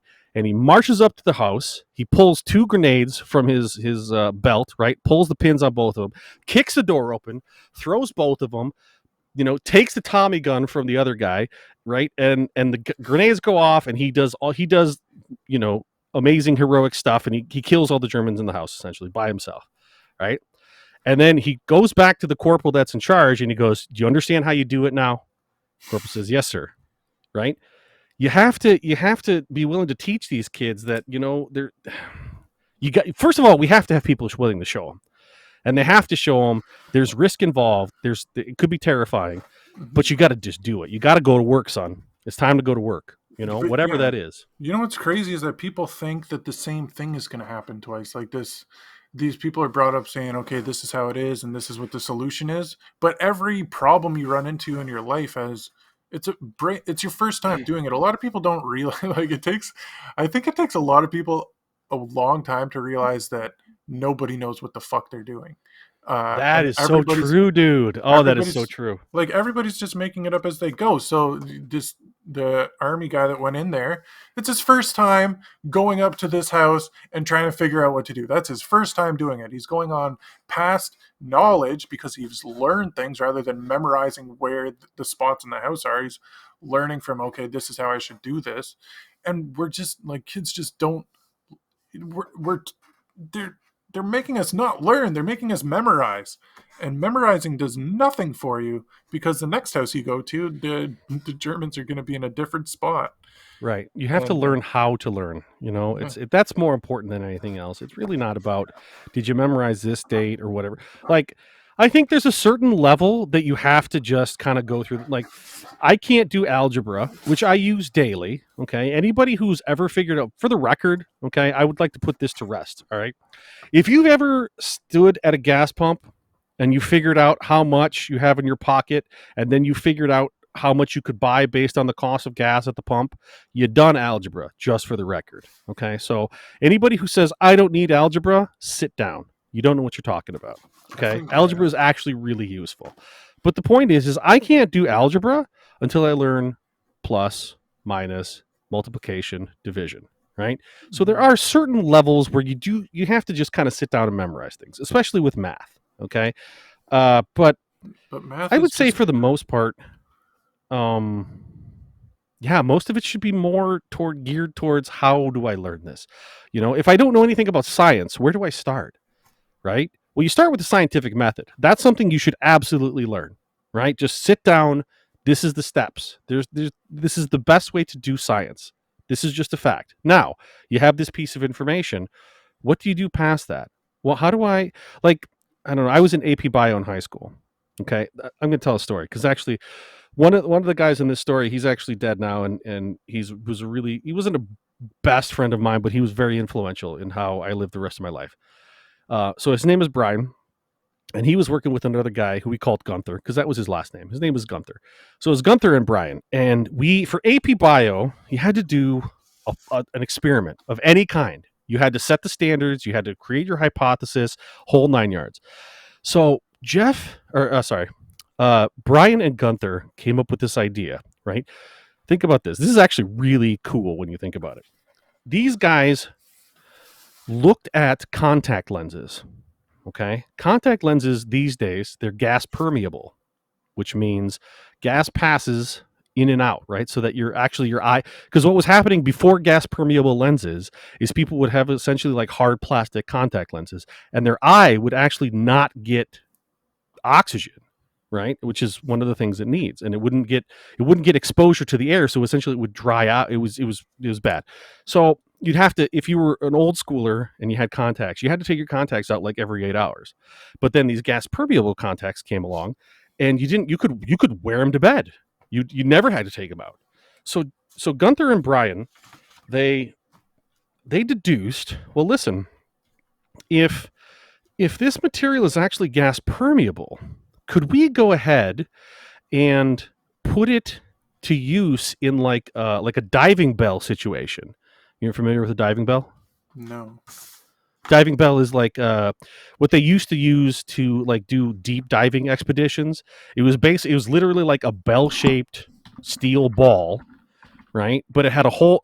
So the bell at the bottom was open, and because of the way the pressure worked, like the oxygen, the air would be trapped Okay, in yeah. the ball, and then you could go down further.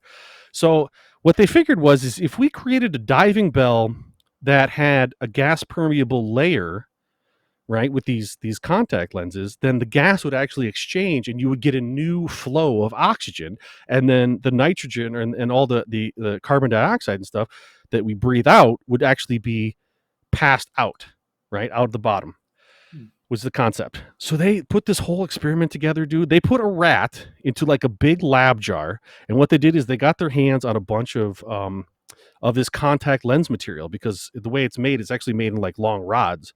And so they basically took like, I don't know, 2-3 dozen of these things, and they mashed them all together and they glued them all together. And then they plugged the end of this thing like a big cork, right? And they put a rat in it. And then they took it down to the pool, the high school pool, and they dunked this rat.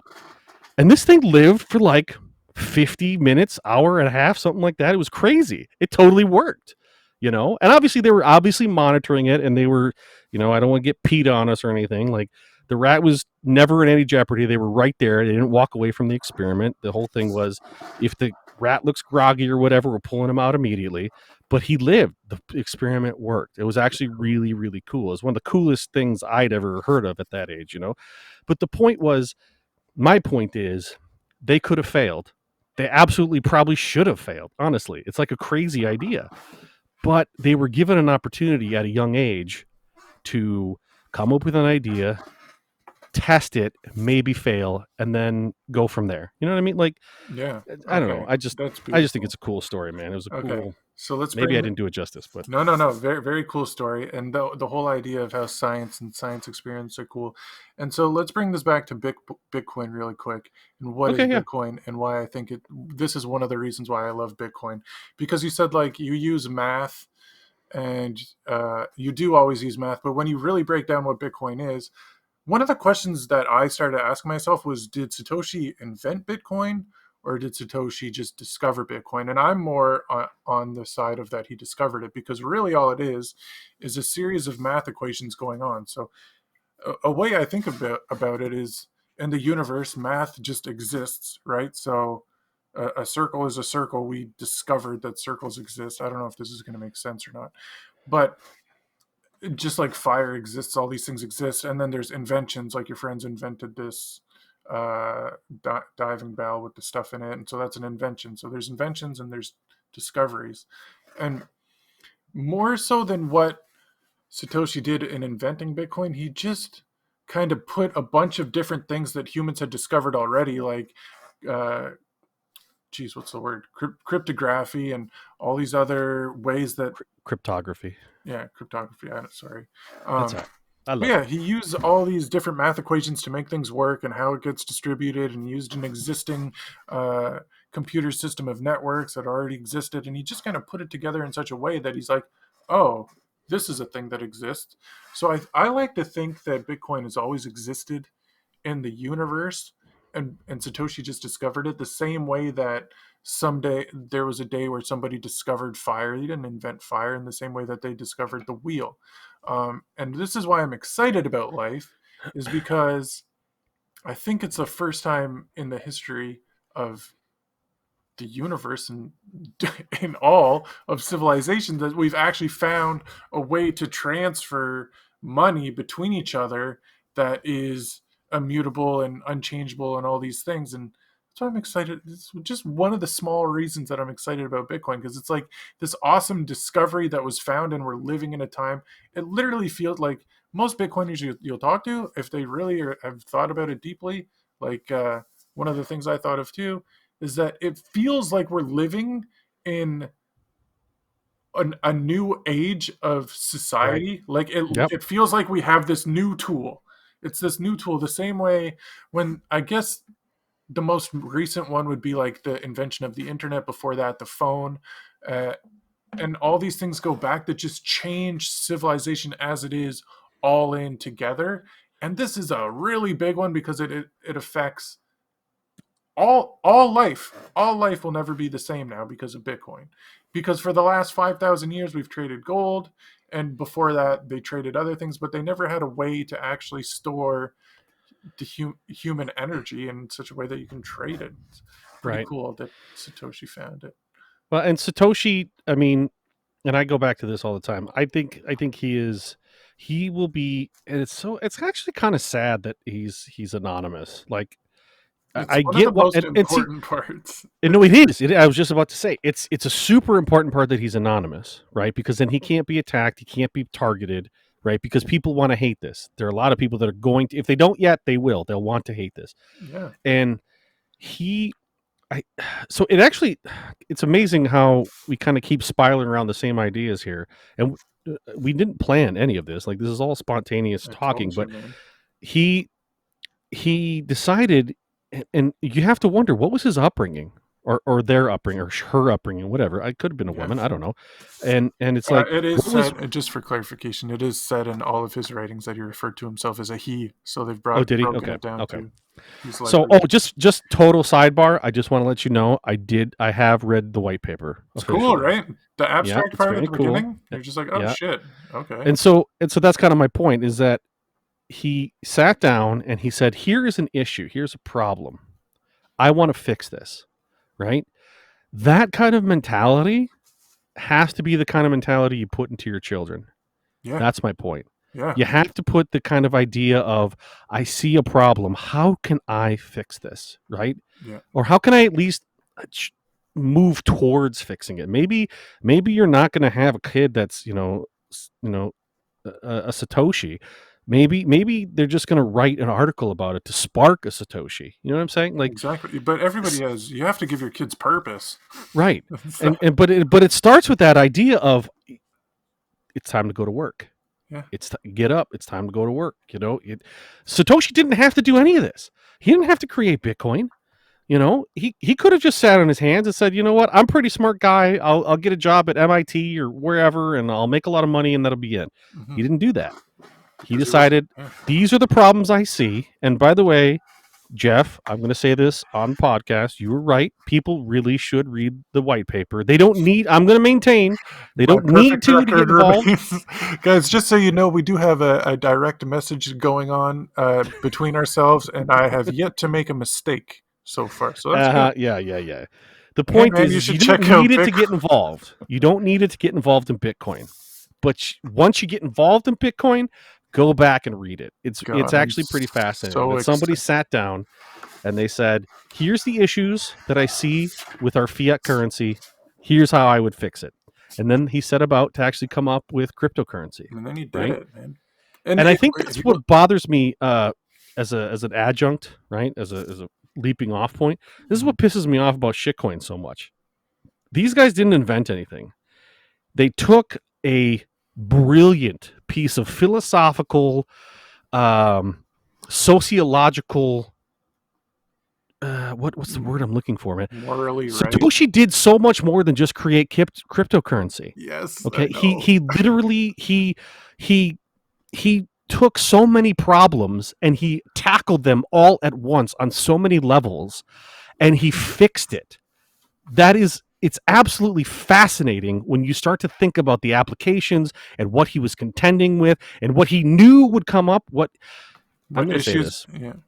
I'm going to say this, and I've talked about this before, but I'm going to say this because now that I've read the white paper, I know this is 100% accurate. If there's anybody out there that has ever read the Foundation and Empire series by Isaac Asimov, there's a character named Harry Seldon. Harry Seldon looked at the world. Okay, he was what they called in the book was a psychohistorian. Okay, and he was able to predict the movements of the human race for the next 40,000 years based on kind of like a pseudoscience. It's science fiction, so what are you going to do? But the point is, Satoshi Nakamoto is a real life Harry Seldon.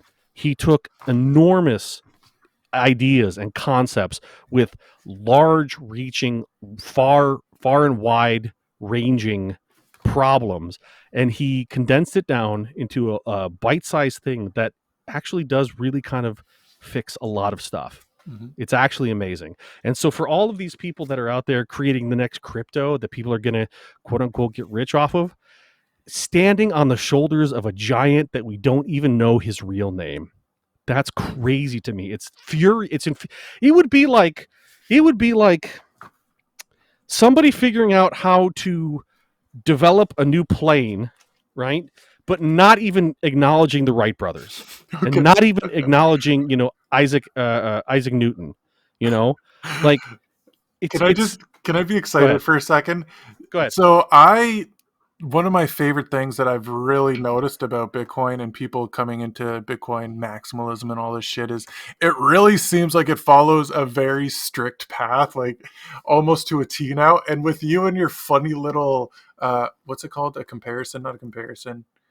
What was it? Just What? What do you like mean? what's the word where it's like if it's like this, but it's like with Analogy. your analogy. Sorry, thanks, I forgot the word analogy. So with your analogy at the beginning of these episodes, if you go back to the first episodes, I had all these crazy analogies going off on my head because it's so hard to explain how awesome Bitcoin is, and then you're just trying to explain how stupid it is that people think it's even comparable. It's like, no, it's like comparing this to this. You're a moron, and you're Right. you're really going through that phase of it, and that it's a part of the phase that I'm in. I'm like, how can I explain how different it is? Yeah, my brother-in-law, he got his first Bitcoin yesterday. I'm excited, but he was looking at Ethereum because on ShakePay they have fucking Ethereum, and he's like, "Oh, should I get Ugh. that?" And all I could do is like, "Kate, no." And it's like, "Well, why not?" I'm like, "Dude, I'd have to talk to you for the next 17 hours of why Ethereum No, shit." and you know what? I'm gonna. You know what? You didn't ask for it, but I'm gonna send you an advanced copy because you need to understand exactly why you need to say no. I think honestly, it's a moral imperative at this point that Yeah, we tell people to stop buying into this nonsense. yeah, I know it's frustrating though because then they scream at you like you You're a just think Bitcoin Bitcoin's the best. maximalist, blah blah. I've made so much money. Just ask It's them. like I don't give a Here's fuck the about the thing. money. That's the thing. Like, If you run into these people, here's how you diffuse that. I've already figured it out. Okay, ask them. Okay, you made a lot of money. Where'd you put it? Did you buy Bitcoin with it? because I guarantee you they fucking bought Bitcoin with it. Yeah, exactly. That's what I'm saying. Every All the every fucking everything. shitcoiner I've ever run into, right? They say, yeah, I've made so much money. And what'd you do with it? Oh, I bought Bitcoin with it. Yeah, goddamn right you did. Yeah, You know why? Because it's the best. because it's the only option. So that's why it's funny. It's like, yeah, these people can make these sick gains. That's what I always say. It's like, yeah, keep And I'm making your sorry I cool got gains. really salty there. I really do I know, apologize, man, but I chat understand. or audience. I didn't. No, I don't want to be. I But mean, that's the thing. Is like bringing it back to Satoshi one more time. Is just that, yeah, he didn't he wasn't motivated by money, because if he was no. motivated by money, then he would just have cashed in his coins at some point over the last 12 years. And you know And what? Because so, of his system, we know he hasn't. and you know what else is Isn't that crazier? crazy? Yeah, yeah, exactly. That's crazy. But what's crazier still is that because of this new Bitcoin system, nobody over the last decades or centuries, people have been mainly motivated by money. And that's been the driving force to do better. But now, in a Bitcoin standard world, you're more motivated to progress your life and do something to advance civilization and life in whole, rather than just to make money, because you don't need to make money. Your money just gets more and more valuable over time. It doesn't matter anymore. Like, I don't need to make more money. I need Oh, to do more cool it still shit. does, but I think that's really the genius of Satoshi. Honestly, is that he understood it would always matter. Listen, your time matters. Yes. Okay, the things you do, they matter, and that was ultimately Satoshi's, like, let's call it Satoshi's lesson. Satoshi's lesson is your time actually does matter. And this is where I think, like, American Hotto, when he talks about Bitcoin being an optimistic worldview, it's this idea that everybody can take their time back. It's Yes. this idea that every person's time, I don't care what you do in a day. I don't care if you're sweeping floors or you're running a multinational company, your time matters. And if you invest in Bitcoin, that you how do I don't. and you reserve, or you, what's it called? You Hodl?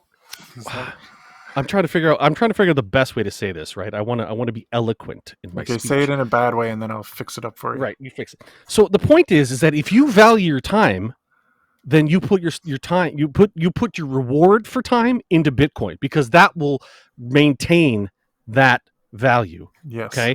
And if you and so what ends up happening is, the secret is you start to understand that everything you do is actually valuable, right? Every Mhm. decision you make, every you become this unique, like, little crystal of time, right? Your existence is not meaningless. It has value. And that, I think, is one of the most uplifting things about the entire Bitcoin revolution. It's about the fact that it doesn't matter what you do with your time. You can go ahead and you can crystallize it, and you could hold it, and you can say, see, valuable. Yep. I have value, and beyond the esoteric, I think I'm valuable.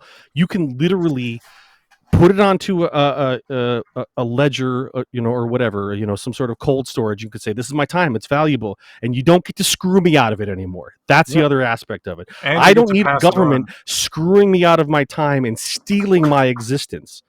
That's the exciting part. Yeah. And that is something that he did, and I don't know if he meant to do it. I Yeah. don't know if he thought about it that You thought about esoterically. it. Yes, dude. You think so? I'm so I excited mean, about I'm this thing. genuinely, I don't know. I don't know if Yeah, he man. understood what he was totally Well, doing there, but let me ask you this then. When at the beginning of the episode, I said people come into Bitcoin for two reasons: either to get rich or to try and fix their life. So when I first said, "Hey, you should check out Bitcoin," you don't have to look at this as a negative. But were you thinking, maybe I'll get rich off this after you got over the fact that it wasn't a scam?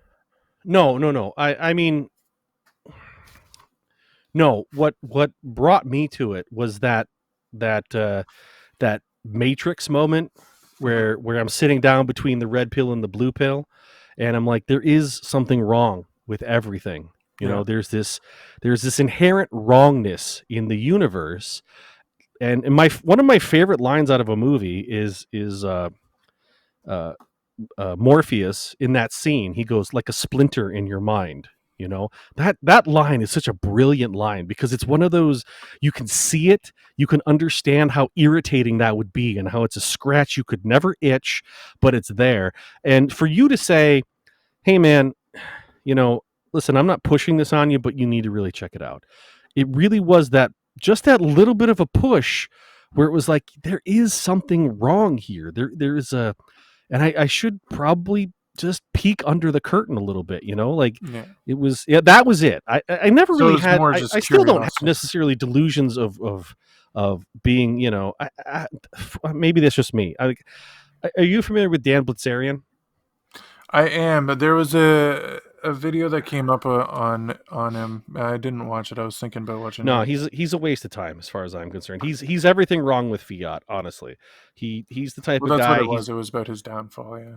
Yeah, he's the type of guy where he gets a lot of money, he blows it on, you know, hot women and fast boats and fast cars, and it's like, that's never been me, honestly.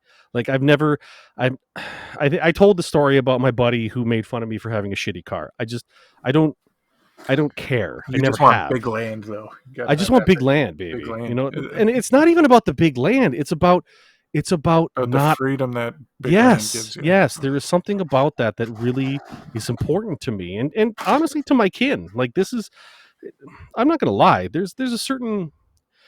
Let me be very clear. Okay, my grandfather died a millionaire. I've never seen a dime of that. I never will see a dime of that because honestly, the family started to fight about it, and the lawyers took it all. So for me, there is a part of me that says my grandfather built a legacy, and his sons squandered it, and that was his legacy that he wanted to leave to everybody, including me. And I will never, I won't see it. It's not there. So Do you think that you deserve it?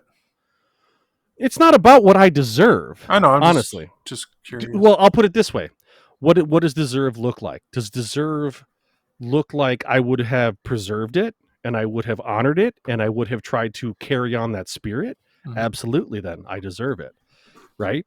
And do I think my uncles honored it and cared for it and tried to preserve it? No.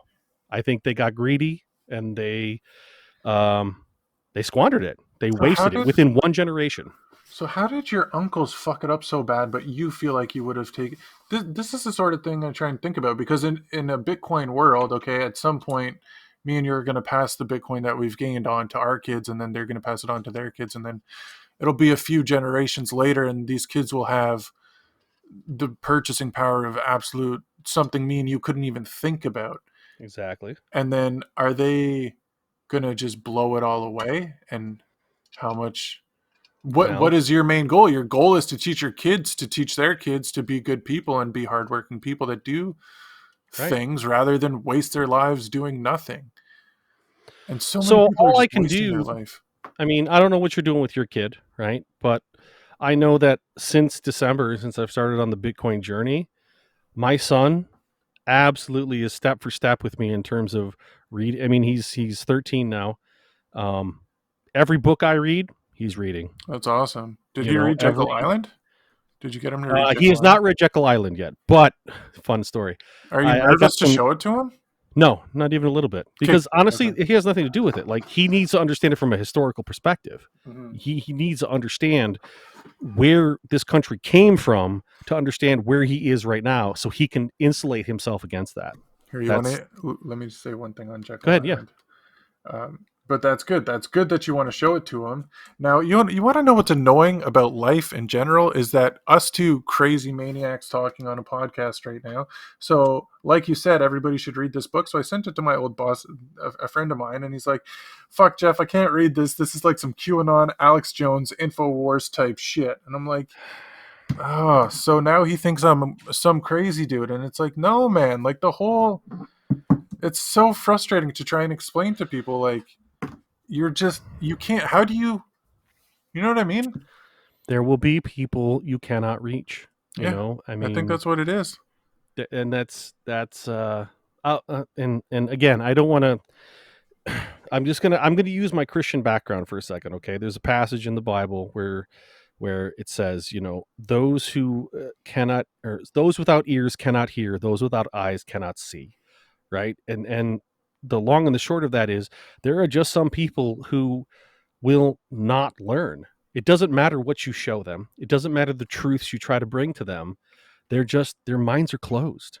And for me, I do you give up on them? I wouldn't, honestly. I'm still gonna try with all of my shitcoiner friends, and I mean, it works sometimes. Like Well, my folks, right? I've talked about my folks before. They've been very kind of anti.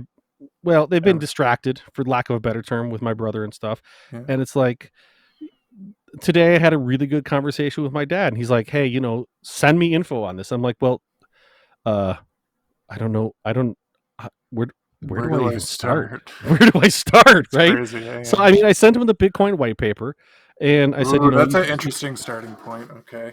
I mean, and I I said to him, wouldn't. this is a little more technical probably than you want to go, but this is where it started, right? Yeah. So I figure that's the best I can do right now. And I said to him, listen, you have to start asking me questions. You're going.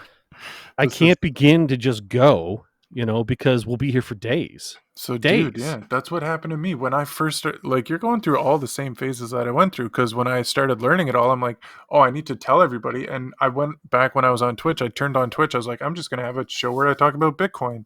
And I turned my Twitch on live, and I just kind of sat there. I was like, I don't know where to start. I don't know what to say. Right. And that's when I was like, Right.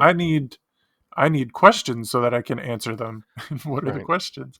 And I Yeah. need a friend to talk to. So, yeah, my point was that it feels fucking unbelievable that you're finally going through this, and it does have a really good payoff. I'm like, oh, I'm not crazy. I'm also have helped you. It feels good.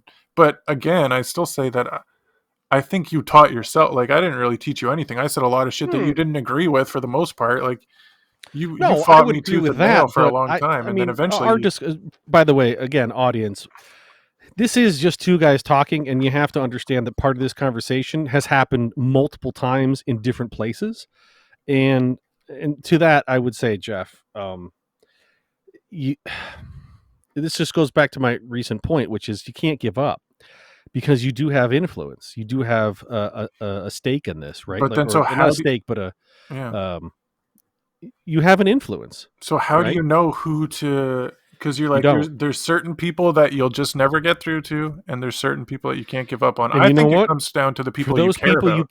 you keep ringing the bell anyways. Yeah, In my view, in my worldview, um, you just keep ringing that bell, and those that will hear it, and those that don't, well, I mean, they'll you have ring to. the bell harder, I guess. I don't know, but I It's think when just people start to understand what this means for everyone, mhm. and you're right. Most people, I think, because again, you go back to our education, we're taught, you just go make a lot of money, just Yeah, go do it, go make a lot of money.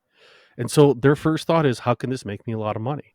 yeah, And what people don't understand is the philosophy of it, which is, I'm not interested in the money per se. I'm interested in what, quote unquote, the money means, you yes, know? And what the money means is, I don't have to give my time over to some bureaucrat in some unassailable uh, ivory tower somewhere in Washington.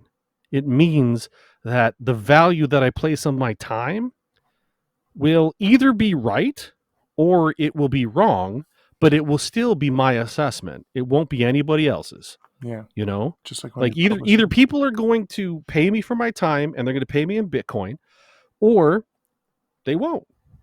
And then I have to reassess, and I have to reassess, how am I bringing value to the table? Yeah, And that's where Bitcoin really shines. yeah. When you start to have to actually bring value to the table, and not just trade a bunch of hedge funds around in order to, quote unquote, be rich, when Hmm. you actually have to produce something of value, oh my God, there's going to be, Jeff, there are going to be so many people that starve to death I just because know. It's they the end of can't bring value. the world. This is what That's I'm why telling you. Bitcoin is honestly I mean, there's an old saying, right? That I forget who made Colt. Who made the Colt, the Yeah, gun? I don't know anything Like, about so guns. the saying goes that God created created all men and women, but I can't remember his name. He's got initials for a name, but Colt made them all equal, right? Because the gun makes everybody equal. If you got a gun in your hand, you're just as equal as anybody else with a gun in their hand, right? That's the logic, Yeah. right? That's going to get changed to, God created all people, but Satoshi made them all equal. Like That's pretty good. you don't You bring can't. value to the table, you're not going to get any of my Bitcoins. I'll tell you right now. That's That's exactly just it. not going to happen. That's the cool thing about Bitcoin is it's as valuable as you want it to be. That's why people say, "Oh yeah, it's gonna hit 100,000." It's like, I don't know, man. My Bitcoin's worth fucking 10 million already. So if you want it, you're gonna have to do a lot of Well, shit. But again, when we reach hyper Bitcoinization, ugh, that's that I think that'll change, and I hope it does change. I want that to change. well, Honestly, people I will don't want to be bring. hodling forever. I No, really don't. no, you won't be. That's what I'm saying is you get to choose what's valuable to you. Right. It's not money that's valuable to you. It's goods and services. You're Right. going to get to a point where it's like, I need a new truck or I need a new van, and then you'll get to value how much Bitcoin you have. Is it worth it or not? Rather Mm-hmm. than this van is $4,000. There's no negotiation. Bitcoin re-adds the idea of negotiation to everything, whereas Every before, transaction, yeah, absolutely. whereas And that before, is no. one of the big lies that we have been sold in the last 60 years. You go to a job for 40 hours a week, you get $500. Wait a minute. Wait a minute. I worked 30 hours extra or 30 minutes extra today. Yeah, okay, whatever. You're salaried, doesn't matter. You know. My wife when she started her job, she was hourly, right? And then I don't know, maybe about 5-6 years ago, corporate came up with this brilliant idea to make everybody in her department salaried, Salary. and it's like, so yeah, theoretically she doesn't have to stay as late as she used to necessarily to make all the hours or whatever, uh, but they still maintained, it's odd, they still maintained like all the requirements, like you have to have so many billable hours to us, right? That's the way hospitals work, by the way, if you don't know. If you work in a hospital and you're like and you're not somebody who's, I don't know, like a nurse necessarily or a janitor or something, you have to have billable hours. If you're a doctor or something like that, and that's how the system works. And so what they've done is they've basically said you have to produce the exact same amount, and we don't have to pay you extra if you do more than that. Mm-hmm. If you become more valuable, well, you get X amount of dollars a year. That's what you get. You know, um, but with Bitcoin, that all changes. Yeah, That's exactly. You all get to different. choose. I think corporations just don't exist anymore. There's so many Oh, bullshit I think jobs are they just will. I gone. think they absolutely will. But I think the game is going to definitely look. Well, maybe not corporations per se, although that's a whole can of worms. I don't. But I Maybe mean, that's in the companies will next still episode. exist. Yeah, You companies know, will still exist, but you to get a job, you'll have to show you're a valuable member to that job. absolutely, absolutely. Like, listen, I mean, one of my goals is to get my leather company up and running to a point where I have employees. I would love that, and not because I want to be a boss necessarily. Like, honestly, I'm kind of terrified at the idea of actually bossing something, like being in Bossing charge of me a company. around. Yeah, but I'm legit kind of terrified of that. But the idea of like, because what I do, I consider it to be sort of like a craft, and I think it's rewarding in and of itself. And if I can afford somebody the idea of, I love doing this, but I don't have an outlet for it because I can't make a living doing it, I would love to be able to hire 2 or 3 people to be able to, produce this stuff and have an outlet for them, and yeah, I would have oversight and everything else. But listen, if you're going to be part of that team in my imaginary awesome, Two Ravens trading universe, um, you're going to be producing. Because if you're not, if everybody else is producing 6 pieces a week and you're producing two, I'm not going to give you my Bitcoin. That's not Unless going to those happen. unless those two pieces are way better in quality Right, than the right, right. Well, six that yeah, some other right, assholes right. put together. Obviously, right, yeah. Like, but you're right. So that's the other facet of it. So one of the issues I've always had with corporate America was this idea of, you should just exist in our building for 40 hours a week and I we'll give know. you a paycheck. Oh, it drives me That has nuts. always bothered. Oh, since I was 19 years old, dude. And Yeah. I mean, I have a very specific job in mind I'm thinking about when I'm talking about this. There's This so idea many of, so many people do that though. I don't understand. yeah, Like my job for a while was building glass office spaces in like high rise buildings in Toronto and stuff. So we went into all these really fancy buildings and put in these cool walls. But for the most time, you just see these people sitting in their desks on fucking Facebook or whatever it is. It's like, why Yep. are you here? You're Yep. literally just here to kill time. And I've never been able to figure that out because my job, the way it worked is we go in there and then we work until the wall is built. And then once the wall is built, we go home. And like we'd have people that come Now, in let to me ask you a work. question. Did you get paid for the job or did you get paid for the day? So Like for the hourly? I got paid by the hour, but I've never looked at it because that's the other problem is I was kind of second in command. So I was making good money per hour.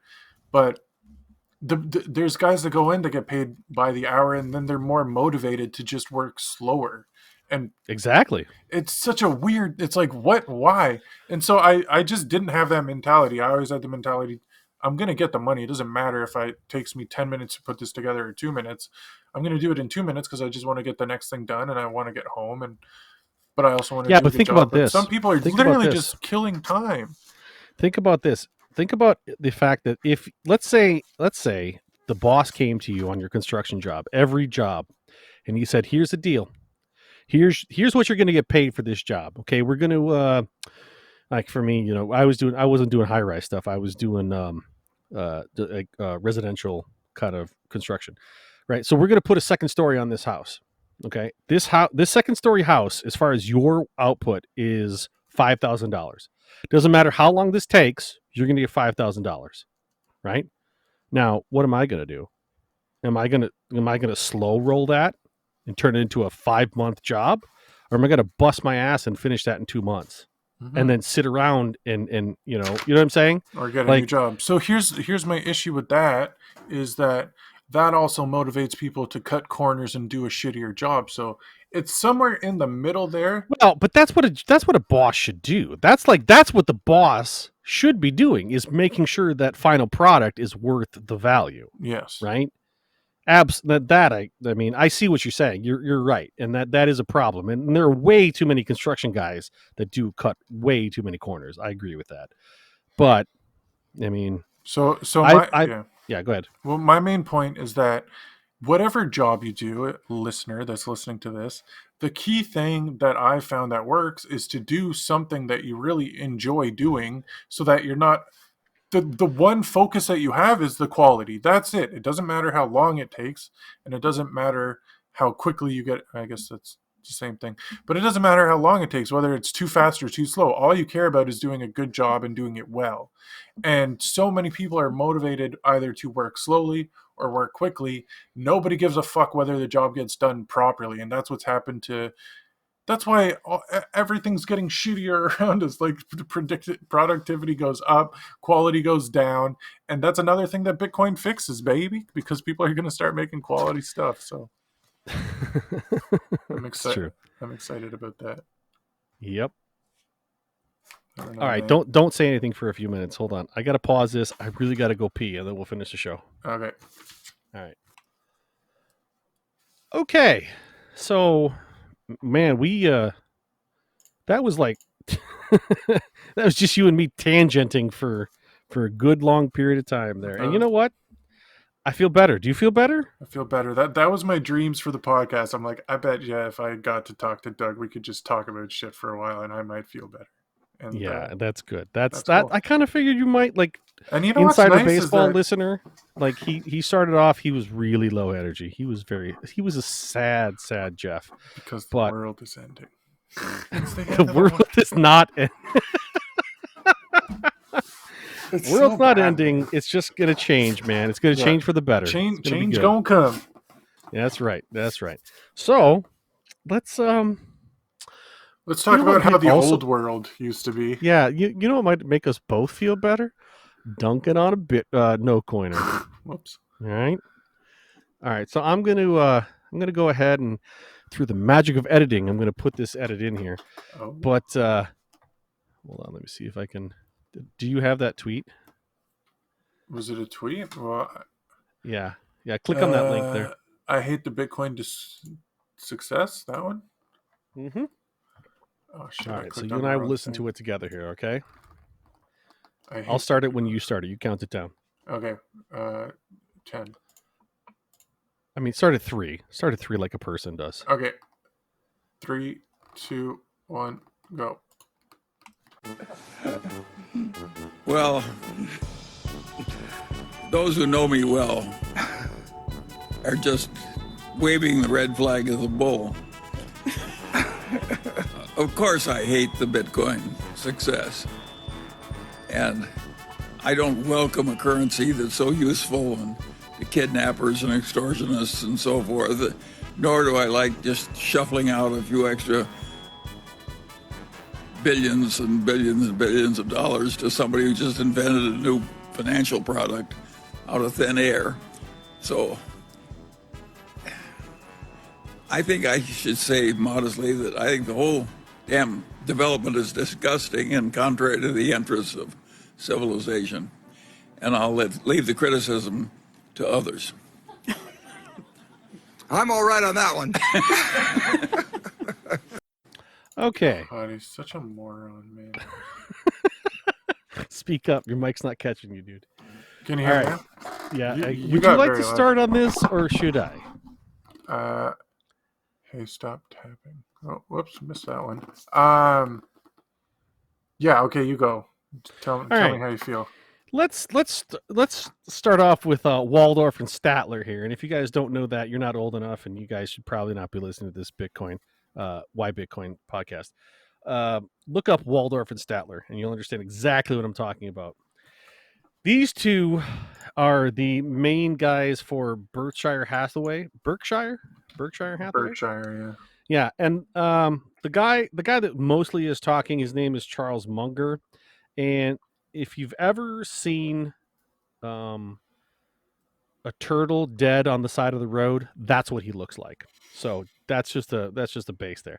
So first of all, he references the fact that Bitcoin is basically used for kidnappers, because let me tell you, kidnappers in the history of the universe have never asked for any other currency than Bitcoin. Ever. They've never asked for the US dollar in small unmarked bills.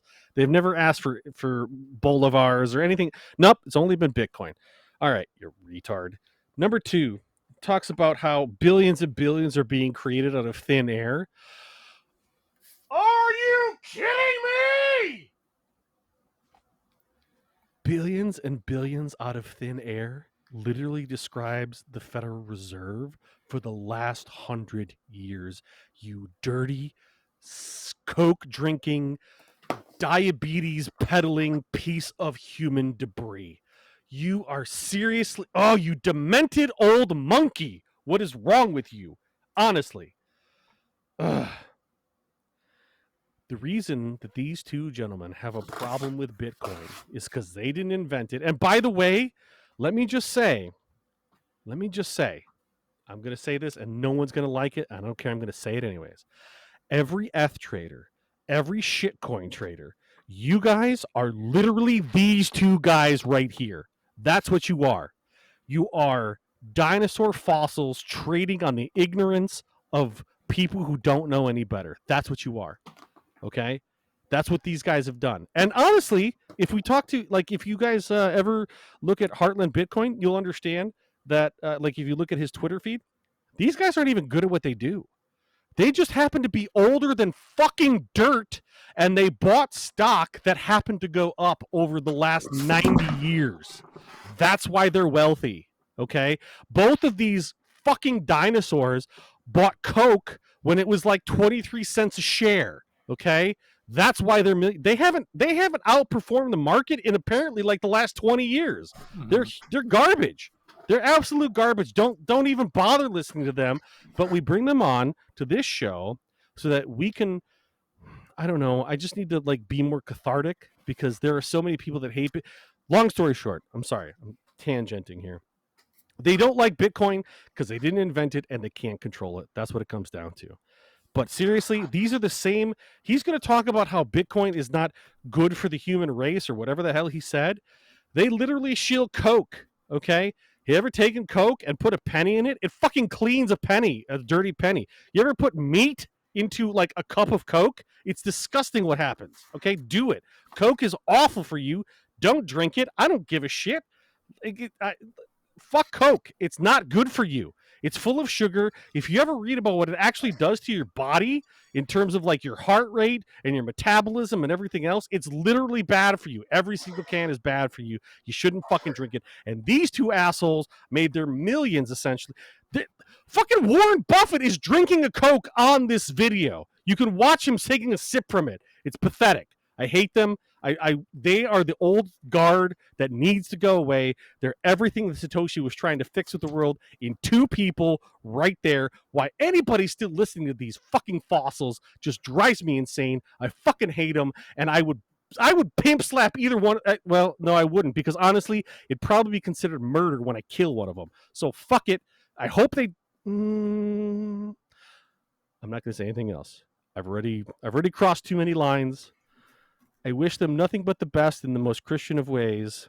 And by the best, I mean what's coming for them. I hope they get what's coming to them. You know what I'm saying? I'm done. Go ahead, Jeff. Yeah, I think these two guys are just old guys that found out the system was broken, and then they used it to their advantage. They were ahead of the curve.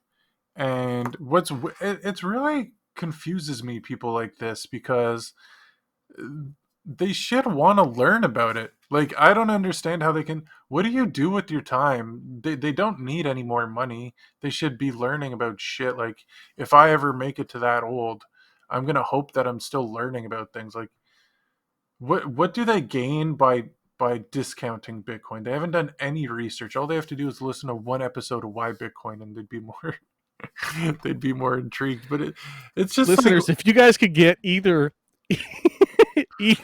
Warren Buffett or Charles Munger to listen to Why Bitcoin and have them call us out, man, would that not be the best episode if we get Warren Buffett on this show? Get him on. Yeah, that'd be cool. Oh, that's because I don't get it, man. Like, why wouldn't? How are they not looking at it? It doesn't make sense. All you have to do is research Bitcoin for a little while and realize it's not a stock, it's not an asset, it's a new discovery of the human race. And that's pretty exciting. And they're like, no, it's for this and that. Like, who are they protecting? What are they? I don't understand why. I don't understand why they're doing this. I just don't get it. That's a really good question. Why would they be upset about a currency that they can't manipulate, they can't control, that actually it actually imports value to whatever is purchased with it, you know? But are they controlling people? Do you think they're part of the controlling people? Like, is that why they like their money? Because of the power it gives them? They literally call Warren Buffett the Oracle of Omaha, when honestly, if you look at his portfolio, he just bought shit cheap because it was cheap. Everything was cheap when he first was like. Do people look at him like he knows what he's talking about? Or I guess they do. I don't know. Look, I've never been into stocks. I've never, it's not been. Yeah, I've heard his name before, but I didn't really know much about him. And then it's just, he's just a good stock trader. If you can basically outlive the market, you'll win every time. You know what I mean? Like, yeah. I don't care what I invest in, as long as I'm old enough to to cash it in when it's like better than everything else after 100 years. I'll win. You know what I mean? Like, these guys, good lord, it's pathetic. It's just sad. It's just, there's so much to gain. Like, Bitcoin has so much to give. And as you said, what's really sad is people actually still listen to them. Yeah, these guys probably can't. They probably didn't even own a VCR that they had to program. You know what I mean? Like, that's how out of the. I doubt either one of them owns a cell phone. Honestly. So what's interesting about that is that with no money, people just are succumb to having nothing and doing nothing. And then with these guys on the complete opposite end of the spectrum, with all the money you could ever want, you still succumb to just being some brain dead idiot on a couch that, like you said, that somebody else is doing your VCR or whatever. So if money is your motivation, change your motivation. Don't be motivated by money. If money is your motivation, then I guess you go ahead and listen to these guys and have fun staying poor. Exactly. You're starting to get it now. That's awesome too. Fucking A. You don't know how many times I've Don't worry, you're gonna figure it out. Is this a dream for you? It is. This is great, man. You're saying all the right shit. It feels good. Right. So I'm happy. Wait, I can't wait until you look into who Jack Mallers is. I like Jack. I'm not sold on Strike though, honestly. Oh my like God. total sidebar. No, I mean it's fine. It does what it says, but I mean it's still KYC. It's still, Yeah. Strike is everything. That's okay. You're just not there yet. Okay. Here we go. We're gonna have to do like another 500 episodes before Doug, quote unquote, finally gets it. All right. Whatever. I still don't get it, man. I'm still working on it. All right. I'll tell you what. Let's wrap it up here with a little bit of price check. Yeah. Price check. Did you have a way you wanted to say it? Nope. I know I have a stinger for that. That's fine. I just needed a space to put it in. You know what I mean? Oh, okay. Leave a space. Okay, now there's a space. How did you guys like that? Okay, yeah. Right on. Do you have the stats? It's so weird doing a podcast because you and I have to both think about current, like what we're doing, and also how it plays out when I have to edit it later on. It's interesting. All right, so last week, real quick recap. All right. By the way, this price check is brought to you by. Do you got one this week? Who did I do last week? I did Shake Bay last week. You did Shake Bay last week. Hey, you know what? It brought to you by Sweet Venom on Etsy. My wife is launching a new line of stuff. If you're into cool jewelry and stuff, check out her store. It's pretty cool. Sweet Venom on Etsy. Sweet Venom. So everybody check out Sweet Venom on Etsy. And also this week's price check is brought to you by tworavenstrading.com. Yeah. Check out some awesome leather work. All right. So last week, Heartland Bitcoin /Dan, he guessed 67,239.14 cents. I said 60,550 cents. And you were the bull of the group, and you said 73,429.14 cents. Yeah, I'm really holding it down. Wow. I think I won again. I think I fucking won again. All right, hold on. Let me pull it up real fast. Ah, shoot, that's the wrong one. And guys, just so you know, if you're new to the space, honestly, this doesn't matter, okay? What it costs in fiat is not important. It's a fun game that Jeff and I like to play with. Oh my God, what happened? It's pretty exciting, I know. Oof. I was excited that... I did call last week. I said, we're due for a red month, so it's going to go down, and then it's going to go up. Yeah, but it was like 58 this morning, and all of a sudden it just dropped off the map. All right. Yeah, these are pretty standard deviations now. Yeah, no, I'm not worried. Again, guys, listening, it doesn't matter. It's just one of those things where you go, oh, what happened? It's interesting. Not that I care long term, but okay. All right. Well, Eth lost 2, so that's fine. Fuck Eth. Anyways, it's ETH, man. You got to start saying ETH. No, you know what? I'd have no respect. I will say it however the fuck I want. I don't care. It's so weird that you say Eth. Yeah, I'll say Eth. I don't think anybody says Eth. You know, it's fine. I dated a girl, Beth, one time, and she was horrible, so I'm going to call it Eth because Eth is horrible. It's really taken off, though. Yeah, really taken off for Vitalik, but whatever. Yeah, exactly. Okay. All right. So currently, I have 55,849.54. Okay. What were the scores? You already said them. Who won? The scores is I win. Right on. I was a total bear, and I had 60,000. So anything less than 60,000, I win. And the rocket ship, as it were, still hasn't taken off. So you still have a little bit of time, but the time is closing to be able to buy Bitcoin. And the guys, 50s. If you haven't gotten into, hey, let me just say this real quick, guys. If you haven't bought Bitcoin yet, and you want to figure out how, and you're just terrified of jumping into that, okay? First of all, one point real quick. You can literally just spend $5 and buy some Bitcoin. You don't have to buy a $55,000 Bitcoin. Okay. You can buy small portions of it. Number 2, if you need to get some, I don't know, you just need some coaching or whatever, you just need some help, you can reach Jeff at 7footfiend on Twitter, or you can reach me at Bearded Hodl, HODLE, on Twitter. Either one of us is going to be more than happy to kind of like point you in the right direction. Because the time is coming where you're never out of it in terms of the right time to buy, but it's always better to buy now than not. That's the general rule of Bitcoin. So if you ever need help, just go ahead and do that. Anyways, so let's take 30 seconds, you and I, and we'll figure out what's going to be for next Monday at this time of recording. And for the record, right now, today is May 3rd. So on May 10th, you and I are about to predict what it's going to be. Ready? Here we go.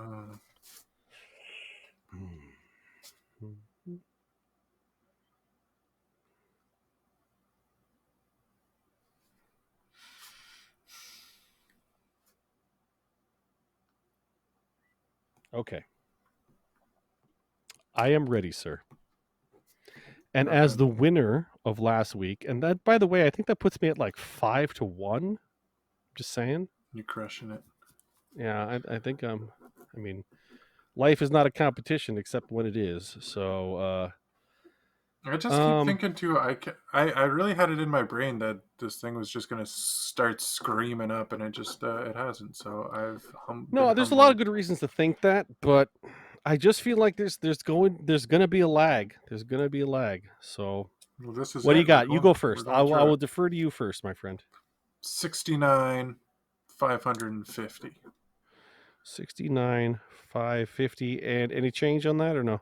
49 cents. 49 cents. Okay. I'm the bear this week, and I'm going to say $62,496.59. It's got to start taking off next week, and I think it might start on Sunday night or Monday. It might not, honestly, because you know what? One Bitcoin is still worth one Bitcoin, and that's all that's going to matter at the end. So, yeah, I'm getting close to a stacking goal, which I'm excited about.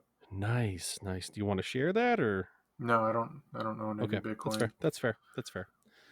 You brought it up, so I thought I'd ask. Yeah. No, but it's cool to. So one thing, yeah, I mean, if you look at how much Bitcoin you have and you keep taking a look at how much it's worth in dollars, then you're losing. Like, what you want to do is make goals of how many sats you want to have, and then when you get that amount of sats, feel good, and then make a next goal. That's you know what? I had somebody on Twitter I was trying to help out this week. I don't remember his name, so it doesn't really matter if I bring it up. But he was like, hey, it's really hard. He posted this on Twitter, so he's like, hey, it's really hard, because it's just hard to stack for me because I got a lot of bills or whatever he said. He's like, but I made a milestone. I got $1,300 in Bitcoin this week, and I think that's awesome. That's great. Yeah. Did you see that? I saw that. I commented on it too. Yeah. Did you? Okay. That's weird. You and I are not seeing each other's comments, I don't think, on Twitter yet. That's kind of odd. Anyways, so my response to him was, the little game I like to play is make a spreadsheet and have it so that it calculates, if I have this much Bitcoin, I have this much value, right? You just do the math and you do an Excel spreadsheet or whatever. And it's fun to play with it and then plug it in at 1 million, right? So when Bitcoin hits a valuation of 1 million fiat, I have quote unquote this much Bitcoin. And okay. That's a fun game to play, but then you start to realize when it gets to that point, and it doesn't matter. It really doesn't matter. So I got a little traction on that post, and I'm kind of pleased with that because it's a fun game to play. But at the end, it sort of teaches you that it kind of doesn't matter. So, yep, you just want to have, because when Bitcoin's worth $1 million, okay, so then I just wait for it to hit 2 million or 5 million, or 10 That's million. another, dude. I'm having like mad flashbacks because so many things you're saying is like, oh, we had this conversation, except for I said that, because you're like, well, eventually it's gonna hit 1 million, then what? And I'm like, well, then it goes and hits 10 million, and you I think about this all the time. Do you remember saying this? And you went like, yeah, right. I'm like, what? Why don't you understand that it's going to 10 million? And you thought I was crazy, but now you're like, yeah, it doesn't matter. This thing's going up forever. So. Forever, Laura. Forever. It really is, dude. It's so funny. Right. Do you remember do you remember me saying that or no? No, I'll have to go back and listen. Dude, funny. I edit these things and I don't even listen to a word of it. No, that's funny. Right on. Okay, that was a fun episode. Next week, do we have your friend on? Well, I think next week you're gonna have Julian on, right? Oh yeah. So we have to find a way to schedule that. Okay, next week we're gonna because we were going to talk more philosophical stuff too. So look forward to that. Thanks for listening. If you enjoyed this episode, let us know. If you have any comments, complaints, or questions, you can always message us, email us at askwhybitcoin@gmail.com. And yeah, have an awesome week. Be good to the people that you love and enjoy your life. And always, as always, why ask what when you could ask why? What? Okay, cut.